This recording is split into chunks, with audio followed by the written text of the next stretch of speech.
সাল্লি আলা সাইয়্যিদিনা মাওলানা মুহাম্মদ ওয়া আলা আলি সাইয়্যিদিনা মাওলানা মুহাম্মাদুন বাশারুন লাইসা কাল বাশারি ইয়াকুতু হাজারুন লাইসা কাল হাজারি আল্লাহুম্মা মুহাব্বতে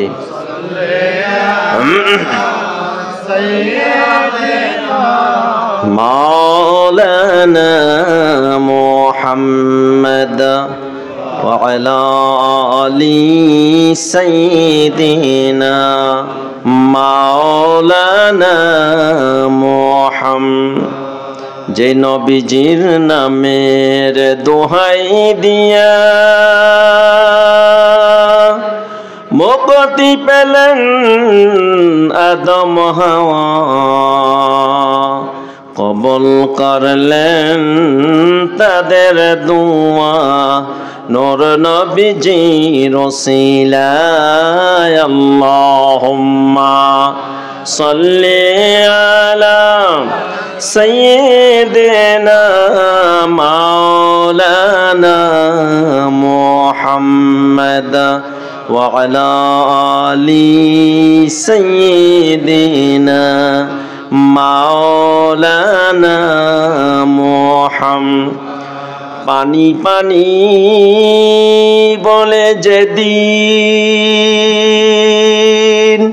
কাঁদব মোরা হাসরে, নবী গো আমাদের পানি দিয়েন নিয়ে হাউজে কাউসারে।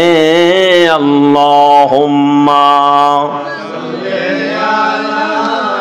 সাইয়্যিদিনা মাওলানা মুহাম্মদ ওয়া আলা আলি সাইয়্যিদিনা মাওলানা মুহাম্মদ। এই পৃথিবী পড়ে থাকবে, আমরা একদিন থাকব না,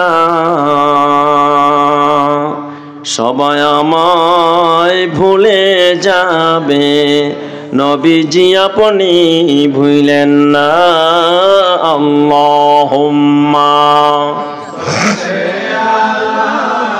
সাইয়্যিদিনা মাওলানা মুহাম্মদ ওয়া আলা আলি সাইয়্যিদিনা মাওলানা মুহাম্মদ।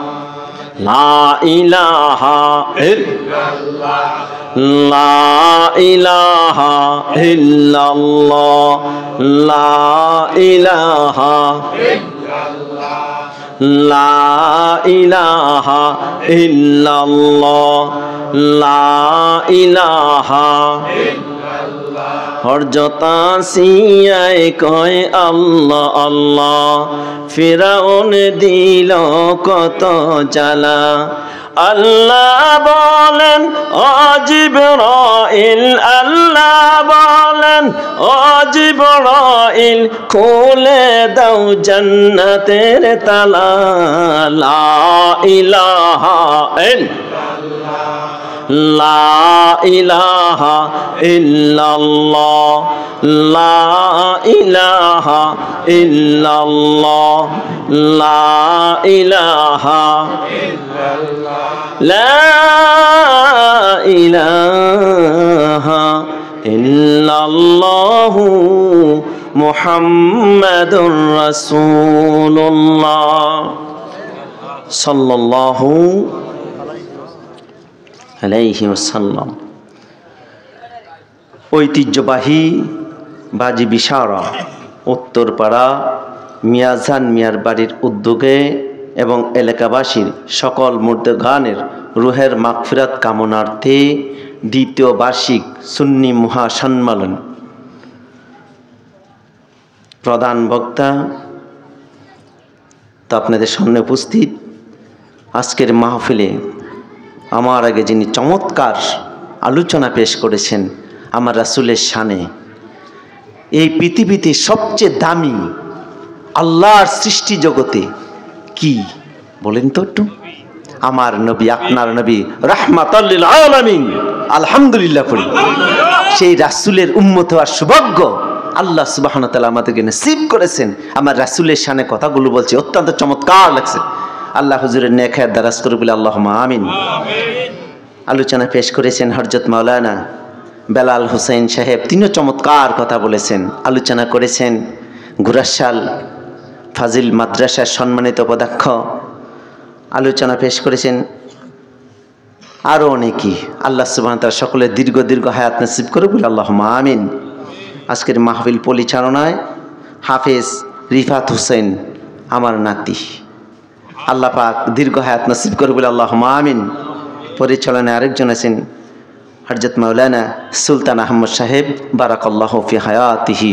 দিগার উলামায়ে কেরাম, মুরিব্বানে আযম, আমার পিতৃতুল্য, আমার বাবা ঝিরা, পর্দানশীন আমার মা ও বোনেরা, আল্লাহ সুবহানাহু ওয়া তাআলার শাহেনশাহ দরবারে অসংখ্য শুকুর যে মহান রব অত্যন্ত দয়া করে, মায়া করে, মেহেরবানি করে আজকের এই বেহেশতের বাগানে আসার এবং বসার তাফিকটুকু নিয়ত করেছেন। মহামনিবের আলিশান দরবারে কালিমাতু শুকুর আদায় করি, সকলেই পড়ি আলহামদুলিল্লাহ। এই বেহেশতের বাগানে বসতে পেরে আপনারা খুশি না বেজার? আজকের এই মাহফিল নিঃসন্দেহে আল্লাহ পাকের জান্নাতের বাগান সমূহের একটি বাগান। রাসূলুল্লাহ সাল্লাল্লাহু আলাইহি ওয়াসাল্লাম ইরশাদ করেন, যেখানে কোরআন ও হাদিসের আলোচনা হয়, জিকির আজকার হয়, ওই স্থানটাকে আল্লাহ সুবহানাহু ওয়া তাআলা জান্নাতের বাগান বানিয়ে দেয়। আর জান্নাতের বাগানে যারা আসবে তারা অবশ্যই জান্নাতের মেহমান, তারা অবশ্যই জান্নাতের মেহমান। এখানে আমরা বসে বসে কোরআন শরীফের তিলাওয়াত শুনি, এখানে আমরা বসে বসে জিকির করি, এগুলো আল্লাহ পাক দেখেন কি দেখেন না? আল্লাহ পাক শুনেন কি শুনেন না? সেই বিশ্বাস আমাদের আছে, সেই বিশ্বাস আমাদের আছে। আজকের এই প্রোগ্রামকে আল্লাহ সুবহানাহু ওয়া তাআলা কবুল করুক বলে আল্লাহুম্মা আমিন। আমরা যারা আসছি, আমরা খালি আসি নাই, গুনার একটা বোঝা নিয়ে আসছি, ঠিক কিনা কোন? আমরা কিন্তু কেউ বুকে হাত দিয়ে বলতে পারবো না যে আমার কোনো গুনাহ নাই, এ কথা আমরা বলতে পারবো? আমরা সকলেরই গুনাহ আছে। হযরত আদম আলাইহিস সালাম একটি ভুল করেছিলেন, একটি ভুল করার কারণে আল্লাহ সুবহানাহু ওয়া তাআলা তাকে দুনিয়ার জীবনে পাঠিয়ে দিয়েছেন। কেঁদেছেন 300 থেকে 350 বছর। কাদার পরে হঠাৎ মনে পড়লো, কি মনে পড়লো? আমি যখন বেহেশতের মধ্যে ছিলাম, বেহেশতের চৌকাঠে আল্লাহ পাকের নামের সাথে একটা নাম আল্লাহ পাক স্থান করে দিয়েছেন। আল্লাহ গো, ওই নামটার উসিলায় আমারে মাফ করে দাও। আল্লাহ পাক বলেন, আদম কাইফা আরাফতা মুহাম্মাদান, তুমি মুহাম্মদকে চিনলে কিভাবে? আল্লাহ, আমার আন্তাজ হইছে, আমি যখন জান্নাতের মধ্যে ছিলাম তোমার নামের পাশে যেই নাম, নিশ্চয়ই সেটা সবচেয়ে দামি নাম, ওই নামটাকে উসিলা করে আমাকে মাফ করে দাও। আল্লাহ পাক বলেন, সাদ্দাকতা ইয়া আদম, হে আদম তুমি সত্য কথা বলেছো, ওই নাম যদি না বানাইতাম গোটা বিশ্ব জগৎ আমি বানাইতাম না। তিনি হলেন মুহাম্মাদুর রাসূলুল্লাহ। সেই রাসূলের উম্মত আমরা হতে পেরেছি। আমার নবীজি বলেন, আল্লাহ রাব্বুল আলামিনের জান্নাতে সর্বপ্রথম আমি কদম রাখবো, আমার সাথে আমার গরিব উম্মতেরা থাকবে। আমি জান্নাতে যাব, আমার গরিব উম্মতরা আমার সাথে যাবে। আমার এক না আধনা উম্মত বাকি থাকতে কোন নবী তার উম্মত আল্লাহর জান্নাতে যেতে পারবে না। সেই রাসূলের উম্মত আমরা হতে পেরেছি, আলহামদুলিল্লাহ বলি। সে আল্লাহ পাকের শুকরিয়া জ্ঞাপন করছি যে রাসূলের উম্মত আমাদের হওয়ার সৌভাগ্য আল্লাহ পাক দান করেছেন। আমি কোরআন কারীম থেকে ছোট্ট একটা আয়াত তিলাওয়াত করছি। আমার নাতি, আমার অত্যন্ত মহব্বতের আদরের ছোট ভাই আমার নাতি বলেছেন যে নানা ভাই, তা আপনি আব্বা আম্মার সম্পর্কে আলোচনা করবেন। আমি তো কোনো সাবজেক্ট নির্ধারণ করি নাই, ঠিক আছে, আব্বা আম্মার সম্পর্কে আমি কিছু কথাবার্তা বলবো, কারণ আল্লাহ পাকের অর্ডার সেটা। আল্লাহ রাব্বুল আলামিন বলেন, وَقَضَى رَبُّكَ أَلَّا تَعْبُدُوا إِلَّا إِيَّاهُ وَبِالْوَالِدَيْنِ إِحْسَانًا। আল্লাহ পাক বলেন তোমাদের রবের অর্ডার। আমাদের রব কে? আরো জোরে, আমাদের রব কে? আল্লাহ আমার রব, এই রবই আমার সব। আল্লাহ আমার রব, এই রবই আমার সব। সেই রবের অর্ডার আল্লাহ পাক নিজেই বলেন তোমার রবের অর্ডার। ওয়াকাদা রব্বুকা আল্লা তা'বুদু, আল্লাহ ছাড়া কারো ইবাদত করো না, আল্লাহ ছাড়া কারো দাসত্ব করো না, আল্লাহ ছাড়া কারো হুকুম মানো না। আমরা হুকুম মানবো কার? ইবাদত করব কার? আল্লাহ। সে আল্লাহর অর্ডার। আল্লাহ পাক বলেন আল্লাহ ছাড়া কারো ইবাদত করা যাবে না। 2 নম্বরে যে কাজটা করতে হবে সেটা হবে পিতামাতার খেদমত। তাহলে আল্লাহর অর্ডার আল্লাহর ইবাদত করা, আল্লাহর অর্ডার পিতামাতার খেদমত করা। আল্লাহ পাক বললেন, তারপর আল্লাহ রাব্বুল আলামিন কি বললেন? وَبِالْوَالِدَيْنِ إِحْسَانًا إِمَّا يَبْلُغَنَّ أَحَدَهُمَا أَوْ كِلَاهُمَا فَلَا تَقُل لَّهُمَا أُفٍّ وَلَا تَنْهَرْهُمَا وَقُل لَّهُمَا قَوْلًا كَرِيمًا। আল্লাহু আকবার। আল্লাহ রাব্বুল আলামিন বলেন মা বাবার ইহসান করবা, খেদমত করবা। তারা যখন বার্ধক্য হয়ে যায়, বুড়া হয়ে যায়, সেবার দরকার জোয়ান অবস্থা না বুড়া অবস্থায়। আল্লাহ রাব্বুল আলামিন ব্যঙ্গে ব্যঙ্গে বলেছেন ইম্মা ইয়াবলুগান্না ইনদাকাল কিবারা আহাদুহুমা আও কিলাহুমা। তারা যখন বুড়া হয়ে যায়, একজন তো প্রয়োজন। বুড়া যখন মানুষ হয় তখন সেবার প্রয়োজন, সেটা আল্লাহ পাক ভালো করেই জানে। কি বলেন? জোয়ান যখন হয় তখন মানুষ চলাফেরা করতে পারে, ওঠা বসা করতে পারে। যখন বুড়া হয় আরেকজনের সাহায্যের প্রয়োজন হয়। আল্লাহ বলেন ওই সময়টা যখন আসে, যখন তারা বার্ধক্য পৌঁছে যায়, যখন তারা বুড়া হয়ে যায়, এই অবস্থা যদি তোমরা একজন পাও, পিতা পাও, আব্বা মারা গেছে বা আব্বা মারা গেছে, আম্মা রয়েছে, আম্মা মারা গেছে, আব্বা রয়েছে, অথবা 2 জনই যদি বেঁচে থাকে, তখন তাদের সেবা যত্ন করো। তখন কি করো? ইম্মা ইয়াবলুগান্না ইনদাকাল কিবারা আহাদুহুমা আও কিলাহুমা ফালা তাকুল লাহুমা, এমন কথা বলো না, উফিন ওয়ালা তানহারহুমা, যেন তাদের মনে কষ্ট হয়, উফ শব্দ তাদের অন্তর থেকে বের হয়ে যায়। আল্লাহ পাক ধমকি দিয়ে বলেছেন এমন ব্যবহার করো না যে ব্যবহারের কারণে তাদের মন থেকে, অন্তর থেকে উফ শব্দ পর্যন্ত বের হয়ে যায়। সন্তানের অত্যাচারের যন্ত্রণায় আব্বা আম্মা বিরক্ত হইয়া বদদোয়া করে, এমন ঘটনা আপনাদের এলাকায় আছে না নাই? আছে কিনা? আল্লাহ পাক ধমকি দিয়ে বলছে সাবধান, সাবধান, এই কাজটা করো না। তাদের মনে যেন কোনো কষ্ট হয়, এমন কাজ করা যাবে না। উফিন ওয়ালা তানহারহুমা, কথাটা কিভাবে বলবা? ওয়াকুল লাহুমা কাউলান কারীমা, তাদের সাথে সম্মান সূচক বাক্য ব্যবহার করো। অর্ডার কার? আল্লাহ পাক বলছেন তাদের সাথে সম্মান সূচক বাক্য ব্যবহার করো, নরম নরম কথা বলো। আব্বা আম্মার সাথে কথা নরম হবে না গরম হবে? একটু বুসটুস করে বলতে হবে, নরম না গরম? শিখিয়েছে কে? আল্লাহ। তারপরে কি করো? তারপরে তারা যখন বৃদ্ধ হয়ে যায়, ওই ভালোবাসাটা ফিরিয়ে দাও। যেমন ছোট সময় তুমি যখন ছোট ছিলা, তুমি যখন হাঁটতে পারতে না, তুমি যখন চলতে পারতে না, তোমাকে যে আদর সোহাগ দিয়েছে, তুমি পায়খানার ভিতরে বসে বসে টেটে করে কাঁদতা। তোমার নিজের পরিষ্কার করার মতো কোনো যোগ্যতা ছিল না, ক্ষমতা ছিল না যে তোমার মা তোমাকে উঠাইয়া পরিষ্কার করে। তোমার কান্না মুখে হাসি ফুটিয়েছে। আজকে বৃদ্ধ বয়সে তাদের এই ভালোবাসাটা ফিরাইয়া দাও। আর তাদের জন্য দোয়া করো, রব্বির, সবাই আমার সাথে বলেন, রব্বির হামহুমা কামা রব্বায়ানি সাগীরা। এই দোয়া আমরা সবাই পড়ি কিনা? এই দোয়া আমরা সবাই পড়ি। এই দোয়াটা শিখিয়েছেন কে? আল্লাহ শিখিয়েছেন। আল্লাহ ভালো করে জানেন সন্তানের প্রতি আব্বা মার দরদ বা মায়া কতটুকুন, মায়া কতটুকুন। আহারে কত মায়া। সন্তান যখন হয়ে গেল, নিজে একটু ভালো খাবার মুখে দেওয়ার আগে চিন্তা করে সন্তানের কথা, ঠিক কিনা বলেন? সন্তানের কথা চিন্তা করে, নিজে একটা ভালো কাপড় পরার আগে চিন্তা করে কার কথা? সন্তানের কথা। সারাটা জীবন পরিশ্রম করে, সারাটা জীবন পরিশ্রম করে শুধুমাত্র একটাই উদ্দেশ্য, আমার ছেলেটা যাতে কষ্ট না করে, আমার ছেলেটা যাতে কষ্ট না করে, আমার মেয়েটা যাতে কষ্ট না পায়, সেই জন্য রাসূলুল্লাহ সাল্লাল্লাহু আলাইহি ওয়াসাল্লাম ইরশাদ করেন, তিনটা বিষয় এমন রয়েছে কোনো কিছু বলার আগেই শুধুমাত্র মায়া করলে, মহব্বত করলে, তাকাইলেই নেকি হয়ে যায়। বলেন সুবহানাল্লাহ। এক নাম্বার হলো সন্তান পিতামাতার চেহারার দিকে।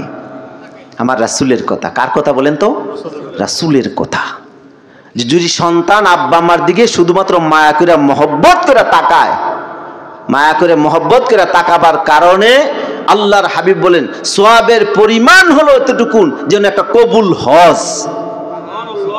এত জোরে, এত দামি কথা, সুবহানাল্লাহ তো জোরে হবে না, আসতে হবে, আরো জোরে বলি সুবহানাল্লাহ।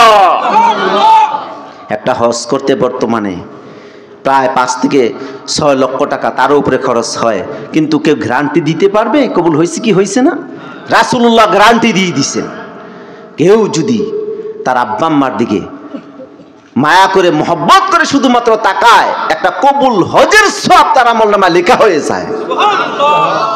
আল্লাহর হাবিব বলেন রিদা রাব্বি ফি রিদাল ওয়ালিদাইন ওয়া সাখাতু রাব্বি ফি সাখাতুল ওয়ালিদাইন। পিতা মাতা হলো তোমার জান্নাত, পিতা মাতা হলো তোমার জাহান্নাম। কোন সন্তানের প্রতি যদি আব্বা মা রাজি খুশি হয়ে যায়, সঙ্গে সঙ্গে আল্লাহ রাব্বুল আলামিন ওই সন্তানের প্রতি রাজি খুশি হয়ে যান। পীর হোক, আলেম হোক, আব্বা মা যদি ওই সন্তানের প্রতি বেজার থাকে, স্বয়ং আল্লাহ তার প্রতি বেজার। কোন আব্বা মা যদি সন্তানের প্রতি রাজি খুশি হয়, সন্তুষ্ট হয়, স্বয়ং আল্লাহ ওই সন্তানের প্রতি রাজি খুশি হয়ে যায়। খুশি করবেন কাকে? এই পৃথিবীর সবচেয়ে সস্তা যে খুশি হয় তিনি কে? তিনি কে বলেন? সবচেয়ে অল্পে যে খুশি হয় তিনি হলেন আব্বা আম্মা। তিনারা হলেন আব্বা আম্মা। সবচেয়ে অল্পে খুশি হয়ে যে আপনি বাজারে গেলেন, আপনার সন্তানের জন্য অনেক কিছু নিয়ে আসলেন, সাথে করে আব্বা আম্মার জন্য, আব্বা আছে অথবা আম্মা আছে, একটা চকলেট নিয়ে আসলেন। একটা চকলেট কত টাকা? বড় জোরে 2 টাকা। একটা কমলা নিয়ে আসলেন, সন্তানের হাতে দিলেন, পাশাপাশি আম্মাকে ডেকে আব্বাকে ডেকে তার হাতেও দিলেন। আব্বা মা খুশি হয়ে যাবে। শুধু খুশি হবে এরকম না, আল্লাহর আরশ পর্যন্ত খুশি হয়ে যাবে। আল্লাহর আরশ পর্যন্ত খুশি হয়ে যাবে। আমরা খুশি করি পীর সাহেবকে, খুশি করি মৌলভী সাহেবকে, মাওলানা সাহেবকে, তারা দোয়া করবে। হ্যাঁ ঠিক আছে, খুশি করেন আপনার, তাদেরকে অসুবিধা নেই, কিন্তু আগে খুশি করতে হবে কাকে? কারণ 100% শিওর দোয়া কবুল হয় আব্বা আম্মার। পীর সাহেবের দোয়া, মৌলভী সাহেবের দোয়া, মাওলানা সাহেবের দোয়া কবুল হতে পারে, নাও হতে পারে, গ্যারান্টি নেই, কিন্তু আব্বা আম্মার দোয়া যে কবুল হয় 100% শিওর। যারা কষ্ট দিয়েছেন, আব্বা আম্মার মানে আঘাত দিয়েছেন, পায়ে ধরে ক্ষমা চেয়ে নেবেন, পায়ে ধরে ক্ষমা চেয়ে নেবেন। এই পৃথিবীতে সবচেয়ে তাড়াতাড়ি মাফ করে আব্বা আম্মা। সবচেয়ে তাড়াতাড়ি মাফ করে কে? আব্বা আম্মা। আর যত সব কষ্ট আব্বা আম্মার জন্য, আব্বা আম্মার জন্য যত সব কষ্ট, সেই জিনিসটা ভুলে যেতে হবে, সেই জিনিসটা মোটেও করা যাবে না। আল্লাহ রাব্বুল আলামিন বলেন ওয়া ওয়াসাইনাল ইনসানা বিওয়ালিদাইহি ইহসানা হামালাতুহু উম্মুহু কুরহা ওয়া ওয়াদাআতুহু কুরহা। আল্লাহ রাব্বুল আলামিন বলেন আমি মানুষকে নির্দেশ করেছি, মানুষকে অর্ডার করেছি পিতা মাতার প্রতি সম্মান দেখাবার জন্য, তাদের প্রতি ইহসান করার জন্য, দয়া করার জন্য, মায়া করার জন্য। কেননা তোমার মা তোমাকে কষ্ট করে গর্ভে ধারণ করেছে, প্রসব দান সময় বহু কষ্ট তোমার মা স্বীকার করতে হয়েছে। আল্লাহ পাক ভেঙ্গে ভেঙ্গে বলেছেন আমি মানুষকে অর্ডার করেছি, আমি মানুষকে নির্দেশ করেছি সে যেন পিতামাতার সাথে ইহসান করে, ভালো ব্যবহার করে। কেননা তার মা তাকে প্রসব দানকালে বহু কষ্ট স্বীকার করতে হয়েছে, গর্ভদানকালে বহু কষ্ট তাকে স্বীকার করতে হয়েছে। ও সন্তান ভুলে যেও না সে আব্বা আম্মার কথা, ভুলে যেও না সে আব্বা আম্মার কথা। জায়েদ নামক এক ব্যক্তি কাবা শরীফে হজ করতে গেছে, হজ করে সেই কালের কথা, হজ্জতে মহিউদ্দিন আব্দুল কাদের জিলানী রহমাতুল্লাহি আলাইহি তিনি হজ করতে আসছেন। এসে দেখে একটা মানুষ হাত ভাঙ্গা, পা ভাঙ্গা, গড়াগড়ি খেয়ে কাবার চতুর্দিকে ঘুরতেছে আর কাঁদতেছে। তিনি দাঁড়াইলেন, জিজ্ঞাসা করলেন ভাই তুমি এইভাবে ঘুরতেছো, গড়াগড়ি খেয়ে আর কাঁদতেছো, কি তোমার মনে ব্যথা? সে কাঁদতেছে আর বলতেছে আপনি কে? আমাকে চেনো না, আমি আব্দুল কাদের জিলানী। তার কান্না আরো ভরে গেল আর বলতেছে যে হুজুর আপনার নাম বহুবার শুনছি, তবে হুজুর আমার একটা মনের মধ্যে প্রশ্ন, আমি আমার মাকে কষ্ট দিয়েছি, আল্লাহ পাক কি আমার সেই অপরাধটা মাফ করবে? কি কষ্ট দিয়েছো তুমি? এবার সে কেঁদে কেঁদে বলে, হুজুর আমার নাম জায়েদ, আমি যখন ছোট ছিলাম আমার ছোট বয়সে আমার আব্বা মারা গেছে, আমার মা মানুষের বাড়িতে কাজকর্ম করে আমাকে পড়ালেখা শিখিয়েছে, আমি বিএ পাশ করি, শহরের মধ্যে আমার ছোট একটা চাকরি হয়েছে, আমি এই চাকরি করি, এই চাকরির সুবাদে আমি একটা বিয়ে করেছি, মেয়ে শিক্ষিতা মেয়ে আমি বিয়ে করেছি। আমার মা তখনও মানুষের বাড়িতে কাজকর্ম করে, আমি ব্যবসা করি, অনেক টাকা পয়সার মালিক আমি হয়ে যাই। আমি আমার মাকে আমার বাসায় নিয়ে আসি, আমার স্ত্রী আমার মাকে সহ্য করতে পারে না, এমন যুদ্ধ বাড়িতে আসে না নাই? অনেক মানুষের সেই যুদ্ধ রয়েছে, মাকে স্ত্রী সহ্য করতে পারে না, আমার মাকে আমার স্ত্রী সহ্য করতে পারে না। আমি আমার মাকে আলাদা করে দেই, পাশের একটা ছোট্ট রুমের ভিতরে আলাদা করে দেই। আমি যদি আমার মাকে মা বলে ডাকি, স্ত্রীর কলেজের মধ্যে সেল বিদে। আমি আমার মাকে মা ডাকা বন্ধ করে দিলাম ঘরের শান্তির জন্য। হুজুর আমি আমার মার খোঁজখবর তেমন একটা নেই না, আগের মতন আমার মা মানুষের বাড়ি আবার কাজকর্ম করে করে এনে খায়, এইভাবে চলতে থাকে দিন রাত। হঠাৎ আমার বিদেশের একটা বড় সুযোগ আসলো বিজনেসের, আমি বিদেশ চলে গেলাম। কয়েক মাস পর ব্যবসা থেকে বাড়িতে আসলাম, আমার মনের মধ্যে একটা চিন্তা, মার কাছে কইও গেলাম না, একটু মার খোঁজখবর নেই। আমি মার ঘরের মধ্যে গেলাম, মাকে মা বলে ডাকলাম, সঙ্গে সঙ্গে মা দরজা খুলে দিল। আমি মাকে দেখে যখন ঘরে আসলাম, আমার বিবি বলছে মার ঘরে চলে যাও, যেহেতু আগে মার খবর নিছো, আমার খবর নেও নাই, তুমি তোমার মার কাছেই চলে যাও। আমি এক পর্যায়ে রাগ হয়ে গেলাম, আমার স্ত্রী ঘরে দরজা বন্ধ করে দিয়েছে, আমাকে বাইরে রাখি। আমি মনে মনে রাগ করলাম, আর ভাবলাম যে মার কারণে যদি আমার সংসার নষ্ট হয়, দরকার নেই আমার মার সাথে সম্পর্ক রাখা। আমি দৌড়ে মার ঘরের মধ্যে গেলাম, লাঠি একটা হাতি নিয়ে যেই জুড়ে মাকে আঘাত করেছি, এক আঘাতে মা ইন্তেকাল করেছি। আমার মা মারা গেছে। আমি মাকে জড়াইয়া সারা রাত কাঁদলাম, আর মাকে মা বলে ডাকলাম। মা এমন ঘুমাইছে, আর কোনোদিন আমার ডাকে সাড়া দেই নাই। সকালবেলা মাকে দাফন করে বললাম, কি করলাম আমি, এত বড় অপরাধ করেছি, আমার মাকে আমি মেরে ফেলেছি। আমার সেই কথা বারবার মনে হইতো। আমার মা খাইতো না, মানুষের বাড়িতে কাজকর্ম করে যা পাইতো ওটা আমাকে খাওয়াইতো, আমাকে কত কষ্ট করে লেখাপড়া শিখিয়েছে। আজকে বুঝি আমার মাকে আমি মেরে ফেললাম, আমি আর এই বাড়ি ঘরে থাকবো না। আমি বাড়ি ঘর ছেড়ে সুদূর মক্কা শরীফে চলে আসলাম। আর হাতের দিকে তাকায় বললাম, হাত রে, এই হাত দিয়ে আমি আমার মাকে মেরেছি। আমার হাতটা আমি একটা পাথরের উপরে রেখে আর একটা হাত দিয়ে আঘাত করে হাতটা ভেঙে ফেললাম। মনে শান্তি পাই না, যে পা দিয়ে হেঁটে হেঁটে মার করে গিয়েছি, ওই পাটা আমি ভেঙে ফেললাম। এখন আমি হাঁটতে পারি না, হাত দিয়ে কোনো কিছু ধরতে পারি না, শুধুমাত্র গড়াগড়ি খেয়ে কাবার চতুর্দিকে ঘুরতেছি আর তাওয়াফ করতেছি। হুজুর আপনি বলে দিন, আল্লাহ কি আমার এই গুনাহটা মাফ করবে? আব্দুল কাদের জিলানী কয়, জায়েদ রে কি করলি রে, জায়েদ কি করলি রে জায়েদ রে, কিয়ামত পর্যন্ত যদি আল্লাহ তোর হায়াত দেয়, কিয়ামত পর্যন্ত যদি এই কাবা শরীফের চতুর্দিকে ঘুরে ঘুরে তুই হজ করস, আল্লাহ রব্বুল আলামিন তোর গুনাহ মাফ করবে না। হুজুর আমি কি মাফ পাবো না? কয় হ্যাঁ, তুমি একটা কাজ করো, তোমার নিজ দেশে চলে যাও, মার কবরের পাশে দাঁড়িয়ে দাঁড়িয়ে কান্দো, আল্লাহর কাছে ক্ষমা চাও। মা যদি ক্ষমা করে দেয় ক্ষমা হবে, মা যদি ক্ষমা না করে জাহান্নাম ছাড়া তোমার আর কোনো উপায় নাই। মা কেন এত দামি জানে না সকলে, জানতো যদি পড়তো খুলে কোরআন হাদিস দেখে। একটি হজের সওয়াব মিলে মাকে একবারে দেখিলে, মা কেন বলেন এত দামি জানে না সকলে, জানতো যদি পড়তো দেখে কোরআন হাদিস খুলে, জানতো যদি পড়তো দেখে কোরআন হাদিস খুলে। আল্লাহু আকবার বলেন। আব্বা মা তো নিয়ামত, এত বড় সম্পদ। আল্লাহর হাবিব বলেন, হুমা জান্নাতুকা নারুকা, মা বাবা তোমার জান্নাত, মা বাবা তোমার জাহান্নাম। কোন সন্তানের প্রতি যদি মা বাবা রাজি হয়ে যায়, আল্লাহ রাব্বুল আলামিন সঙ্গে সঙ্গে সন্তানের প্রতি রাজি খুশি হয়ে যায়।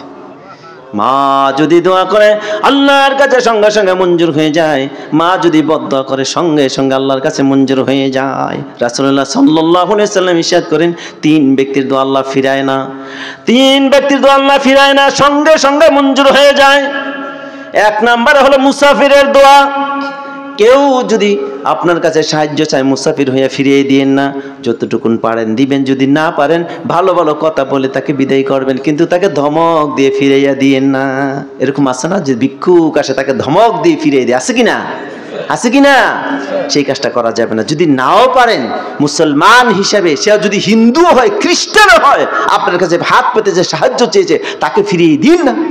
হযরত আলী রাদিয়াল্লাহু তাআলা আনহু তিনি রাস্তাটা বের হয়েছেন, তো গরিব সাহাবী, আল্লাহর নবীর সবচেয়ে গরিব সাহাবী হযরত আলী রাদিয়াল্লাহু তাআলা আনহু, কিন্তু তিনি ইমানের দিক দিয়ে আমলের দিকে সবচেয়ে ধনী। বলেন সুবহানাল্লাহ। আবু জাহেল পাশে দাঁড়ানো, এক ভিক্ষুক এসে বলতেছে, হুজুর আমাকে কিছু দান করেন। তো আলী রাদিয়াল্লাহু তাআলা আনহু চিন্তা করতেছে, আমার কাছে কিছুই নেই, কে দেব? ইতস্ত করতেছেন। ভিক্ষুক ভাবতেছে যে তার কাছে কিছু পাওয়া যেত না, নাই মনে কিছু, আবার দৌড়ে গেছে আবু জাহেলের কাছে, গিয়া আমাকে কিছু দান করেন। আবু জাহেল ঠাট্টার ছলে বলতেছে, ওই যে লোকটা দাঁড়িয়েছে তার কাছে যাও, গেলে অনেক কিছু পাইবা। তার মানে আবার যদি ফিরে আসে কিছু পাবে না, সে লজ্জা পাবে। ভিক্ষুক এসে বলতেছে, ওই যে লোকটা আছে ও আপনার কাছে পাঠাইছে, আমাকে কিছু দান করেন। আলী রাদিয়াল্লাহু তাআলা চোখের পানি ছেড়ে ছেড়ে বলতেছে, আল্লাহ আমি গরিব হতে পারি, তুমি আল্লাহ তো গরিব না। কি কোন আমার আল্লাহ গরিব? সবচেয়ে ধনী আমার আল্লাহ। আল্লাহ বলছেন আল্লাহুস সামাদ, তিনি কারো মুখাপেক্ষী নন, সবচেয়ে ধনী আমার আল্লাহ। চক্ষু বন্ধ করে টিপে টিপে চোখের পানি ছাড়ে আর কইতেছে, আল্লাহ ভিক্ষুকের কাছে তুমি আমার লজ্জা দিবা? আবু জাহেল উপহাস করতে পারে, আবু জাহেল উপহাস করতে পারে। আবু জাহেল ভিক্ষুককে পাঠাইছে আমাকে লজ্জা দেওয়ার জন্য, তুমি আল্লাহ আমাকে লজ্জা দিও না। আল্লাহ সুবহানাহু ওয়া তাআলার পক্ষ থেকে আল্লাহ পাক তার অন্তরের ভিতরে সেই কথা, সেই ফিলিং সৃষ্টি করে দিয়েছেন। হযরত আলী রাদিয়াল্লাহু তাআলা বলতেছেন যে তোমার হাতটা বিছাও। হাত বিছিয়েছেন, তিনি পড়েছেন আলহামদুলিল্লাহি রাব্বিল আলামিন, পরে ফু দিছে, দিয়া বলছে মুট করো। খুললো, খোলার পরে দেখে 1 দিনার। সুবহানাল্লাহ পড়েন, 1 দিনার। ভিক্ষুক খুশি হয়ে গেছে, খুব খুশি হয়ে যাচ্ছে। আবু জাহেল মনে মনে হাসতেছে আর বলতেছে, কিছু দিছে তোমাকে? ভিক্ষুক বলতেছে, যা দিছে দুনিয়ার কোনো মানুষ এত দামি ভিক্ষা দেয় না, তিনি যা দিছে। কি দিছে? কই যে দেখেন তো 1 ভরি স্বর্ণ। সুবহানাল্লাহ। দিয়েছেন কে? আল্লাহ। তো যদি কোনো ভিক্ষা চাইতে আসে, গরিবও যদি হয়ে থাকে, ধনীও যদি হয়ে থাকে, হিন্দু যদি হয়ে থাকে, খ্রিস্টান যদি হয়ে থাকে, নাও যদি দিতে পারেন, ভালো একটা কথা দিয়ে, সুন্দর একটা কথা দিয়ে তাকে বিদায় করে দিন। অনেক মা বোনেরা আছে ভিক্ষুক আসলে বলে দিতে পারবো না, কাজে ব্যস্ত আছি, চলে যাও, সে মন খারাপ করে চলে যায়। ভিক্ষুক বানাইছে কে? এটা জোরে বলতে, ভিক্ষুক বানাইছে কে?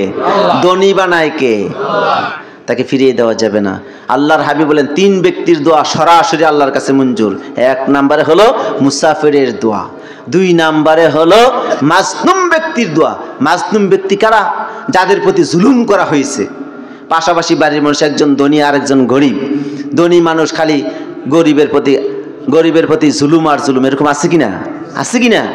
হযরতে দাউদ আলাইহিস সালাম আল্লাহর পাকের একজন সম্মানিত নবী এবং রাষ্ট্রীয় প্রধান, প্রেসিডেন্ট, রাষ্ট্রের প্রেসিডেন্ট হযরতে দাউদ আলাইহিস সালাম, উনি রাষ্ট্রের প্রেসিডেন্ট, ধনী মানুষ।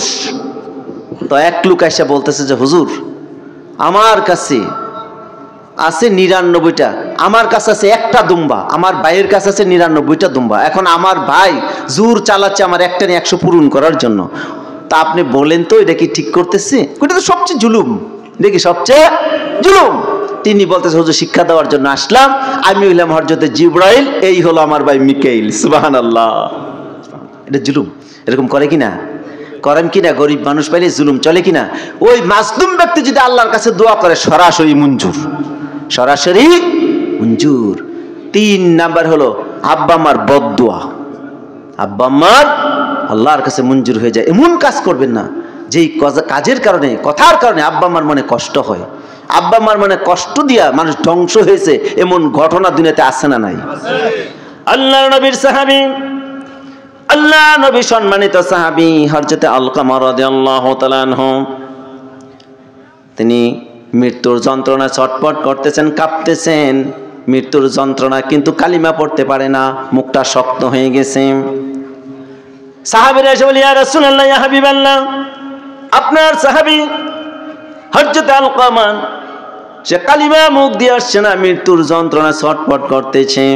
ইয়া রাসূলুল্লাহ, ইয়া হাবিবাল্লাহ, আল্লাহর হাবিব বলেন, ঠিক আছে চলো তার বাড়িতে যাই।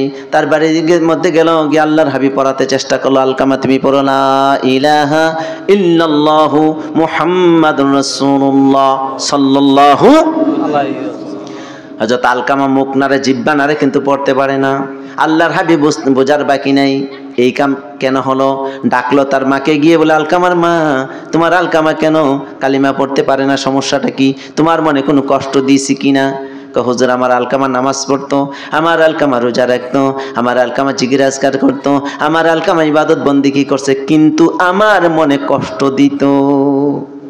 হুজুর বুঝে পেলেন আসল ঘটনা এখানে, আসল ঘটনা এখানে।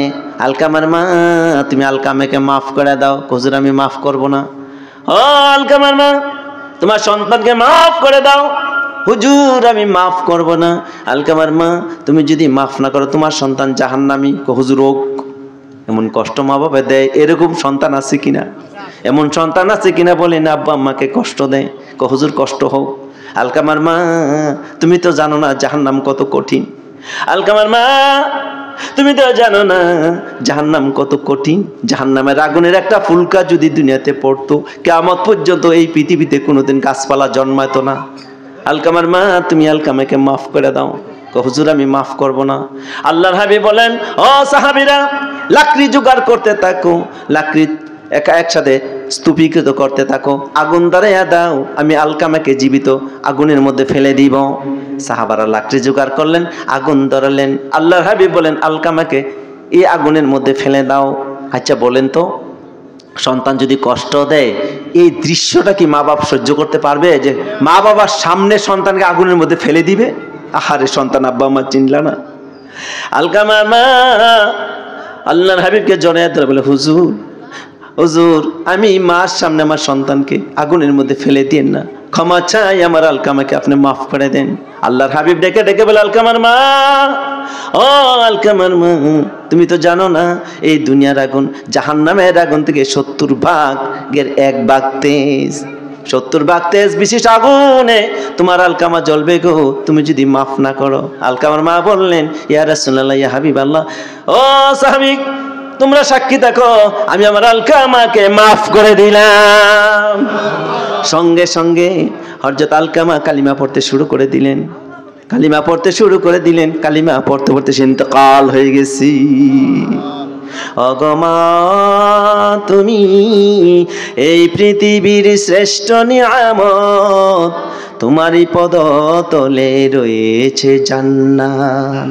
কোরআনে আল্লাহ তাআলা তারই পরে মা বাবার কথা দিলেন, তাদেরই প্রতি সদায় ইহসান করে, ইহসান করে। তাদের রাজিতে যে আল্লাহর সন্তোষ, তাদের খুশিতে হয় রব সন্তোষ।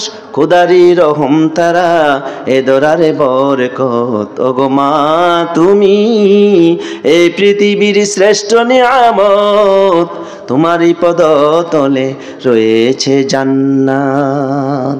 আলহামদুলিল্লাহ পড়ি। মার পায়ের নিচে আল্লাহর জান্নাত। কার জান্নাত বলেন? মার পায়ের নিচে আল্লাহর জান্নাত। মার পায়ের নিচে আল্লাহর জান্নাত, তার মানে হলো মার খেদমত করে সন্তান জান্নাতি হয়ে যাবে। একজন সাহাবী, রাসূলের একজন সাহাবী আল্লাহর হাবিব সাল্লাল্লাহু আলাইহি সাল্লামের দরবারে শেষ কাঁদতেছে, এমন ভাবে কাঁদতেছে। আল্লাহর হাবিব বলেন, সাহাবী কেন কান্দো? ও সাহাবী, কি হয়েছে, কেন কান্দো? হুজুর, আমার মা আমাকে মেরেছে। শুধু মেরেছে এরকম নয়, আমাকে গলা ধাক্কা দিয়ে আমার মা বাড়ি থেকে বের করে দিয়েছে। আল্লাহর হাবিব বলেন, সাহাবী, মা তোমাকে মেরেছে, গলা ধাক্কা দিয়ে বের করে দিয়েছি, তুমি কি তোমার মার বিরুদ্ধে আমার কাছে বিচার দিতে আসছো? হুজুর, বিচার দিতে আসি নাই। তাইলে কি হয়েছে? হুজুর, আমার মা মুশরিকা, আমার মা ইমানদার নয়, আপনার রাসূলের দরবারে আসছি। আমি যখন গভীর রাতে বাড়িতে ফিরলাম, আমার মা জিজ্ঞাসা করলে, আবু হুরায়রা রে, তুমি কোত্থেকে আসছো? আমি বললাম মা গো মা, 63 বছর জিন্দেগির কালে এই পর্যন্ত দেখেছি, আমি ছোটকাল থেকে শুনেছি যে লোকটা জীবনে কোনোদিন মিথ্যা কথা বলেন নাই, যে লোকটা কাউকে ফাঁকি দেয় নাই, ধোঁকা দেয় নাই। মা গো মা, যার চেহারার দিকে তাকিয়ে থাকলে গো মা পেটের খিদা নিবারণ হয়ে যায়, সে রহমাতুল লিল আলামিনের দরবারে গিয়েছিলাম গো মা। হুজুর আমার মা আপনাকে চিনে না। আমার মা বলেছেন হয়তো মোহাম্মদের দরবার স্যার, নয়তো আমার বাড়ি স্যার। আমি বললাম মা গো মা, পৃথিবী সব কিছু ছেড়ে দিতে পারি গো মা, তোমার বাড়ি শুদ্ধ সব কিছু ত্যাগ করতে পারি, রহমাতুল লিল আলামিনের কদম আমি ছাড়তে পারি না গো মা। যে যারে চিনে তে তারে। আমার মা রাগ হয়ে গেলেন, ধাক্কা দিয়ে বের করে দিলেন, যা মোহাম্মদের বাড়িতে চলে যা, আর কোনোদিন আমার বাড়িতে আসিস না। এই কথা বলে ধাক্কা মেরে বের করে দিয়েছে। হুজুর আমি তো আমার মার বিরুদ্ধে বিচার দিতে আসি নাই, আমি দোয়া চেতে আসছি। আল্লাহর হাবিব বলেন, আবু হুরায়রা তুমি কি বিচার দিতে আসছো, তোমার মা মেরেছে? হুজুর বিচার দিতে আসিনি, আমি দোয়া চেতে আসছি। আরে সাহাবাদের মধ্যে কি আদব ছিল। হুজুর আমি দোয়া চেতে আসছি। আল্লাহর হাবিব দোয়া করলেন, আল্লাহুম্মা ইহদি উম্মি আবি হুরায়রা, আল্লাহুম্মা ইহদি উম্মি আবি হুরায়রা, হে আল্লাহ আবু হুরায়রার মাকে তুমি হিদায়াত দেয়া দাও। হাদিসের মধ্যে আসছে হযরত আবু হুরায়রা রাদিয়াল্লাহু তাআলা দৌড়াতে শুরু করলেন। তিনি খুব শান্তিপ্রিয়, খুব শান্তশিষ্ট সাহাবী ছিলেন। তিনি দৌড়াতে শুরু করলেন। পাছন দিক থেকে সাহাবীরা তার জামা টেনে ধরে বলতেছে, আবু হুরায়রা কি হয়েছে, তুমি দৌড়াও কেন? বলতেছে, সাহাবীরা আমাকে ছেড়ে দাও, রাসূলুল্লাহ আমার মার জন্য দোয়া করছে। আমি দেখি দৌড়ে, আমি আগে বাড়িতে গেলাম না, আমি আমার রাসূলুল্লাহর দোয়া আমার বাড়িতে আগে পৌঁছে গেছে। আমি দৌড়াইতে দৌড়াইতে আমার মার ঘরের দরজার সামনে গিয়ে করুণ সুরে মাকে ডাকলাম, মা গো মা ঘরের দরজা খোলো। আমার মা সুন্দরভাবে উত্তর দিয়ে বলেছেন, তুমি কি আবু হুরায়রা নাকি? আবু হুরায়রা রে, ও আবু হুরায়রা ঘরে আসো। আমি বুঝতে পেরেছি রাসূলুল্লাহর দোয়া আমার ঘরে পৌঁছে গেছে। আমার মা আমাকে জনাইয়া ধরে বলতেছে, আবু হুরায়রা তোমাকে মারার পরে আমার মনের মধ্যে চিন্তা আসলো, চেতনা আসলো, হায় হায় কি করলাম আমি, কেন আমার সন্তানকে মারলাম? আমার সন্তান তো কোনো খারাপ মানুষের কাছে যায় নাই, যার চেহারা তো সুন্দর, চেহারার দিকে তাকাই থাকলে মানুষের খিদা নিবারণ হয়ে যায়। ছোট কাল থেকে অবশ শিশু থেকে এই পর্যন্ত যে কোনো একটা মিথ্যা কথা বলে নাই, কাউকে ফাঁকি দেয় নাই, ধোঁকা দেয় নাই, কারোর সাথে প্রতারণা করে নাই, কাউকে গালি দেয় নাই, এমন একজন সুন্দর মানুষের কাছে গেলে মানুষ সোনার মানুষে পরিণত হয়ে যায়। কেন আমি আমার সন্তানকে মারলাম? আবু হুরায়রা রে আমাকে নিয়ে চলো রে রাসূলুল্লাহর দরবারে। আল্লাহর হাবিব বলছে, তোমার মা মারছে, বিচার দিতে আসছো? যদিও মুশরিকা, কিচ্ছু করার নাই আমার। সুবহানাল্লাহ। রাসূলুল্লাহ বলেছেন, মা যদি সন্তানের আঘাত করে প্রতিশোধ নেওয়া হারাম। মা বাবা যদি সন্তানের প্রতি সন্তানের প্রতি যদি রাগান্বিত হয়ে সন্তানকে মারধর করে, সন্তান প্রতিশোধ দেওয়া হারাম। মার দোয়া আল্লাহর ওলি হইছে, কুতুব হইছে, এমন ঘটনা পৃথিবীতে আছে না নাই? বুখারী শরীফের হাদিস। আপনার জুরাইস নামক একজন আল্লাহর ওলি ছিলেন, দরবেশ ছিলেন ইরান দেশে, নাম ছিল কি? জুরাইস। খুব বড় আল্লাহর ওলি, বুখারী শরীফের হাদিস, খুব বড় আল্লাহর ওলি। তিনি মাকে নিয়ে এক জঙ্গলে চলে গেলেন। জঙ্গলে চলে গিয়ে তিনি আল্লাহর ইবাদত বন্দেগী করেন, মার খেদমত করেন। তো মা অসুস্থ, তিনি নামাজে দাঁড়াইছেন। বলেন তো নামাজ কার জন্য? একটু বুষ্টুচিরা বলতে, নামাজ কার জন্য? আল্লাহর জন্য। আচ্ছা এইখানে থাকুক, এরপরে বলতেছি আমি, নামাজ পড়তেছে কার জন্য? আল্লাহর জন্য। নামাজে দাঁড়াইছে, গভীর মনোযোগ। তা আল্লাহর ওলিদের নামাজ আর আমাদের নামাজের মধ্যে ডিফারেন্স আছে কিনা? তাদের নামাজে মনোযোগী বেশি ছিল, হুজুরি কালবে। আল্লাহর হাবিব বলছে, নামাজে যখন দাঁড়াও তখন কথা বলি আমরা কার সাথে? আল্লাহর সাথে। আল্লাহর সাথে কথা বলি। আল্লাহর ওলিরা যখন আল্লাহর সাথে কথা বলা শুরু করতেন, তাদের দুনিয়াবী চিন্তা চেতনা থেকে তারা মুক্ত হয়ে যেতেন, আল্লাহর প্রেমে তারা পাগল পাড়া হয়ে যেতেন। সুবহানাল্লাহ। এইভাবে নামাজে দাঁড়িয়েছে। মা অসুস্থ, ডাকতেছে আবু হুরায়রা, ডাকতেছে জুরাইস, উত্তর নাই। নামাজে তো কানে শুনতেছে, কিন্তু নামাজের মধ্যে উত্তর দিতে আবার ডাকতেছে জুরাইস, উত্তর নাই। 3 বার ডাকার পরে মা বদদুয়া দিছে। 3 বার ডাকার পরে মা বদদুয়া দিছে। তো মার দোয়া তো সরাসরি আল্লাহর কাছে মঞ্জুর। বুলেটের গুলি মিস হতে পারে, মা বাবার দোয়া মিস হয় না। দোয়া তো কাজ হয়ে গেছে। ওই দিক দা ওই এলাকা সুন্দরী রূপসী এক বেশ্যা মহিলা ছিল, বলে নাউজুবিল্লাহ, সুন্দরী রূপসী বেশ্যা মহিলা। তারা প্রতিযোগিতা করছে, কেউ যদি এই জুরাইশের চরিত্র নষ্ট করতে পারে তারে মোটা অঙ্কের টাকা পুরস্কার দিবে। ওই মহিলা পুরস্কার পাওয়ার লোভে আমি নারী ফারি না এমন কোনো কাম নাই, নাউজুবিল্লাহ, আমি নারী ফারি না এমন কোনো কাম নাই। ঠিক আছে, দৌড়ে গেছে, গিয়ে বলছে জুরাইশ দেখো তো আমার দিকে তাকাইয়া, আমি কত সুন্দরী, আমি কত রূপসী, তোমার সাথে প্রেম নিবেদন করতে চাই। জুরাইশ বলতে আমি আল্লাহকে ভয় পাই। সুবহানাল্লাহ পড়েন। ওই রূপসী মেয়ে বলেন তোমার সাথে প্রেম নিবেদন করতে চাই। জুরাইশ বলে আমি আল্লাহকে ভয় পাই, আমি সীমা লঙ্ঘন করতে পারি না। সুন্দরী রূপসী মহিলা, আমার আল্লাহর প্রেমের কাছে, ভালোবাসার কাছে, আমার আল্লাহর মোহব্বতের কাছে তুমি সুন্দরী বড় নয়, চলে যাও তুমি। মহিলা ব্যর্থ হয়ে চলে আসছে। আমি যেহেতু ব্যর্থ হয়ে চলে আসছি, এইবার তোমাকে একটু বুঝাবো। বলে নাউজুবিল্লাহ, সেই ষড়যন্ত্র দুনিয়াতে আছে না নাই? সেই ষড়যন্ত্র আছে না নাই? মহিলাকে আমি যেহেতু ব্যর্থ হইলাম তোমার কাছে, এইবার কি করবো, দুর্নাম রটাবো। এই মহিলা এক রাখালের সাথে খারাপ কাজ করার কারণে তার পেটে বাচ্চা। লোকেরা জিজ্ঞাসা করতেছে, এই সুন্দরী মেয়ে তোমার তো বিয়ে হয় নাই, বাচ্চা আসলো কোত্থেকে? কই যে জঙ্গলে তাকে দরবেশ বেটা, ওই বেটা এই কাজ করছে। বলেন নাউজুবিল্লাহ। এই কথা শোনার পরে এলাকার যত মানুষ আছে সব ভেঙ্গে পড়ছে। তুমি দিনে দরবেশগিরি দেখাও আর রাত্রে বুঝে এই কাজ করো?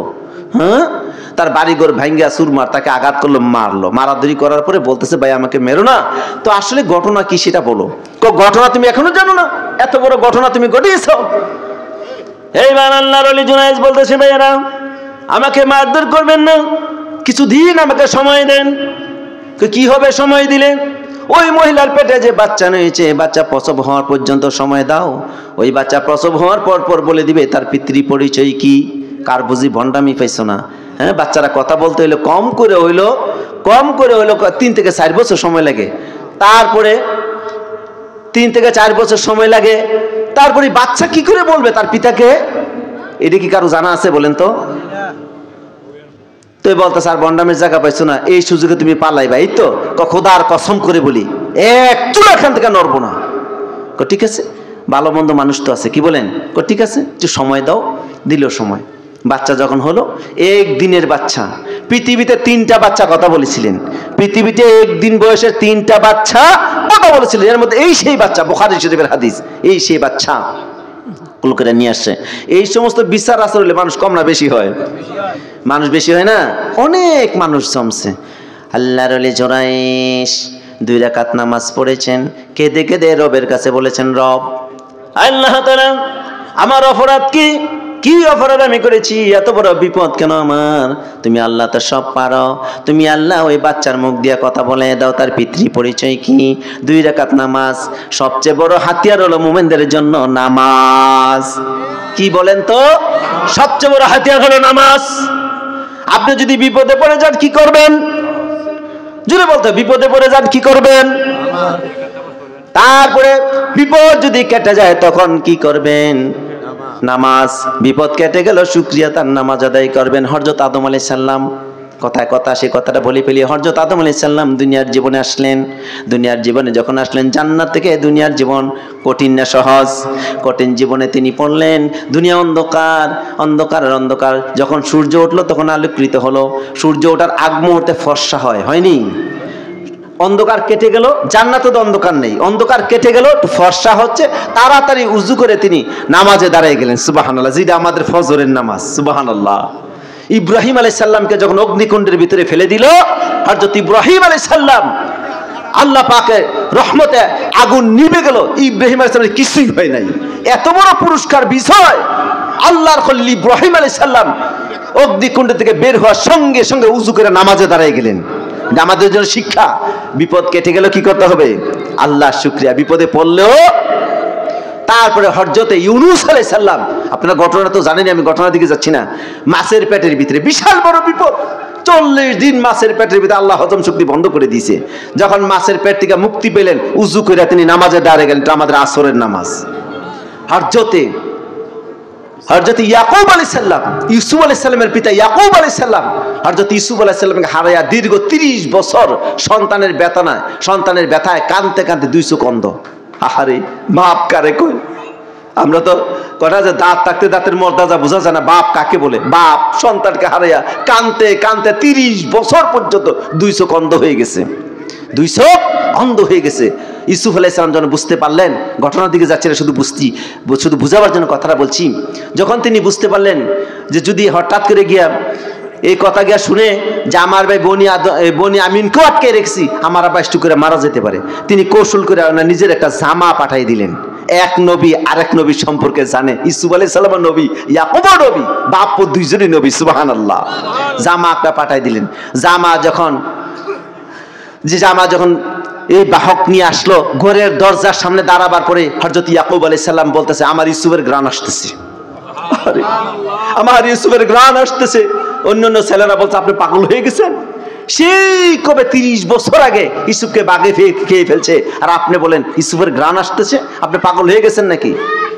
হযরত ইয়াকুব আলাইহিস সালাম ডেকে বলে, আমার সন্তানেরা, খোদার কসম করে বলছি, এই কে আমার ঘরে ঢুকছে আমি চোখে দেখি না, আমি বলতে পারি না, খোদার কসম করে বলছি আমার ইউসুফের ঘ্রাণ আমি পাইতেছি। জামা যখন নিয়ে দিল, এই জামাটা চুমা কাচ্ছে আর বলছে, আহারে আমার ইউসুফের ঘ্রাণ আসতেছে, আহারে আমার ইউসুফের ঘ্রাণ আসতেছে। সঙ্গে সঙ্গে এই জামা যখন চোখের মধ্যে লাগালো, 2 চোখ ভালো হয়ে গেছি। কত বড় বিষয়! তাড়াতাড়ি করে উজু করে গা, তাড়াতাড়ি দৌড়ে উজু করে 3 রাকাত নামাজ পড়লেন, আমাদের মাগরিবের নামাজ। আর যাতে মুসা আলাইহিস সালাম, ফেরাউনের সৈনিকরা 3 দিক দিয়ে ঘেরাও করছে, এই দিক দিয়ে বিশাল বড় দরিয়া, যাওয়ার কোনো জায়গা আসেনি, যাওয়ার সেখানে আল্লাহ রাস্তা করে দিয়েছেন। ঘটনা তো আপনারা জানেন, আল্লাহ কি করছেন? রাস্তা করে দিয়েছেন। আল্লাহ যখন রাস্তা করে দিলেন, সেই রাস্তা তিনি পার হয়ে গেল। আল্লাহ এত বড় বিষয়, এত বড় বিষয়, আমাকে তুমি রাস্তা পার করে দিলে, ফেরাউন তার সৈন্য সহ এই সাগরের ভিতরে নিমজ্জিত করে দিলে, কি দিয়ে তোমার শুকরিয়া আদায় করবো? তাড়াতাড়ি নামাজে দাঁড়াই গেলেন, বলে সুবহানাল্লাহ। নামাজ পড়লেন, ইশারের নামাজ, আমার নবীর নামাজ জুমার নামাজ। আমার নবীর নামাজটা সবচেয়ে দামি। জুমার নামাজের দাম কম না বেশি? আমার নবীর নামাজ কোনটা? এই জন্য সব নবীদের নামাজ একত্র করে আমার নবীর উম্মতের জন্য আল্লাহ ফরজ করে দিয়েছেন। এই জন্য সমস্ত নবীর উম্মতের আগে কার উম্মতরা বেহেশতে যাবে? রাসূলুল্লাহর উম্মতরা বেহেশতে যাবে, বলে সুবহানাল্লাহ। এর জন্য আমরা দামি নবীর উম্মত হতে পেরেছি, আলহামদুলিল্লাহ পড়ি। তো বিপদে বলে কি করতে হবে? আমরা কি বুঝলাম? বিপদে বলে কি করতে হবে? নামাজে দাঁড়ায় গেলেন, জোড়ায় 2 রাকাত নামাজ পড়ে কান্না করতেছে আর বলতেছে, আল্লাহ গো, কি অপরাধ আমার জানি না, কোন অপরাধে এত বড় বিপদের মধ্যে পড়ে গেলাম। আল্লাহ তুমি তো সব পারো, এই অবশিশুর মুখ দিয়ে তুমি বলে দাও তার পিতৃ পরিচয় কি। ছেলেটা বুঝমান মানুষের মতন বলতেছে, ও এলাকারবাসী, ও গ্রামবাসী, তোমরা জেনে নাও জুরাইস আল্লাহর ওলি, তার কোনো অপরাধ নেই, আমার মার অবৈধ সম্পর্ক ছিল রাখালের সাথে, সেই জন্য আমি সন্তান দুনিয়াতে আসছি। সুবহানাল্লাহ বলবেন না? এইবার লোকেরা বুঝ পাইছেনি, সমস্ত মানুষগুলো জোড়ো হইয়া আর যেতে জুরাইসের কাছে ক্ষমা চেতে শুরু করলো, হুজুর অপরাধ করছি, মাফ করে দেন। জুরাইসকে আমারও বুঝ হয়েছে কি কারণে বিপদ রয়েছে। আমি নামাজের মধ্যে দাঁড়াইছিলাম, মা ডাকছিল, আমি জবাব দিতে পারি নাই। নামাজ কার জন্য? এইবার আসেন আমরা শরীয়ত জেনে নেই, ফতোয়া জেনে নেই। যদি কোনো সন্তান নামাজের মধ্যে দাঁড়ায়, যদি ফরজ ওয়াজিব না হয়, কথাটা খেয়াল করে শুনেন, নামাজটা যদি ফরজ বা ওয়াজিব না হয়, আপনি যদি নামাজের মধ্যে দাঁড়ান, আপনার আব্বা অথবা আম্মা কষ্টের মধ্যে থেকে যদি আপনাকে ডাক দেয়, নামাজ ছাইরা মা বাবার ডাকে জবাব দেওয়া ওয়াজিব। কথা বুঝতে পেরেছি? নামাজের মধ্যে দাঁড়াইছেন আল্লাহকে সন্তুষ্টি করার জন্য, আল্লাহকে মা বাবার সন্তুষ্ট করার আগে নামাজটা যদি ফরজ ওয়াজিব না হয়, নামাজ ছেড়ে মা বাবার ডাকে জবাব দেওয়া সন্তানের উপর ওয়াজিব। সুবহানাল্লাহ।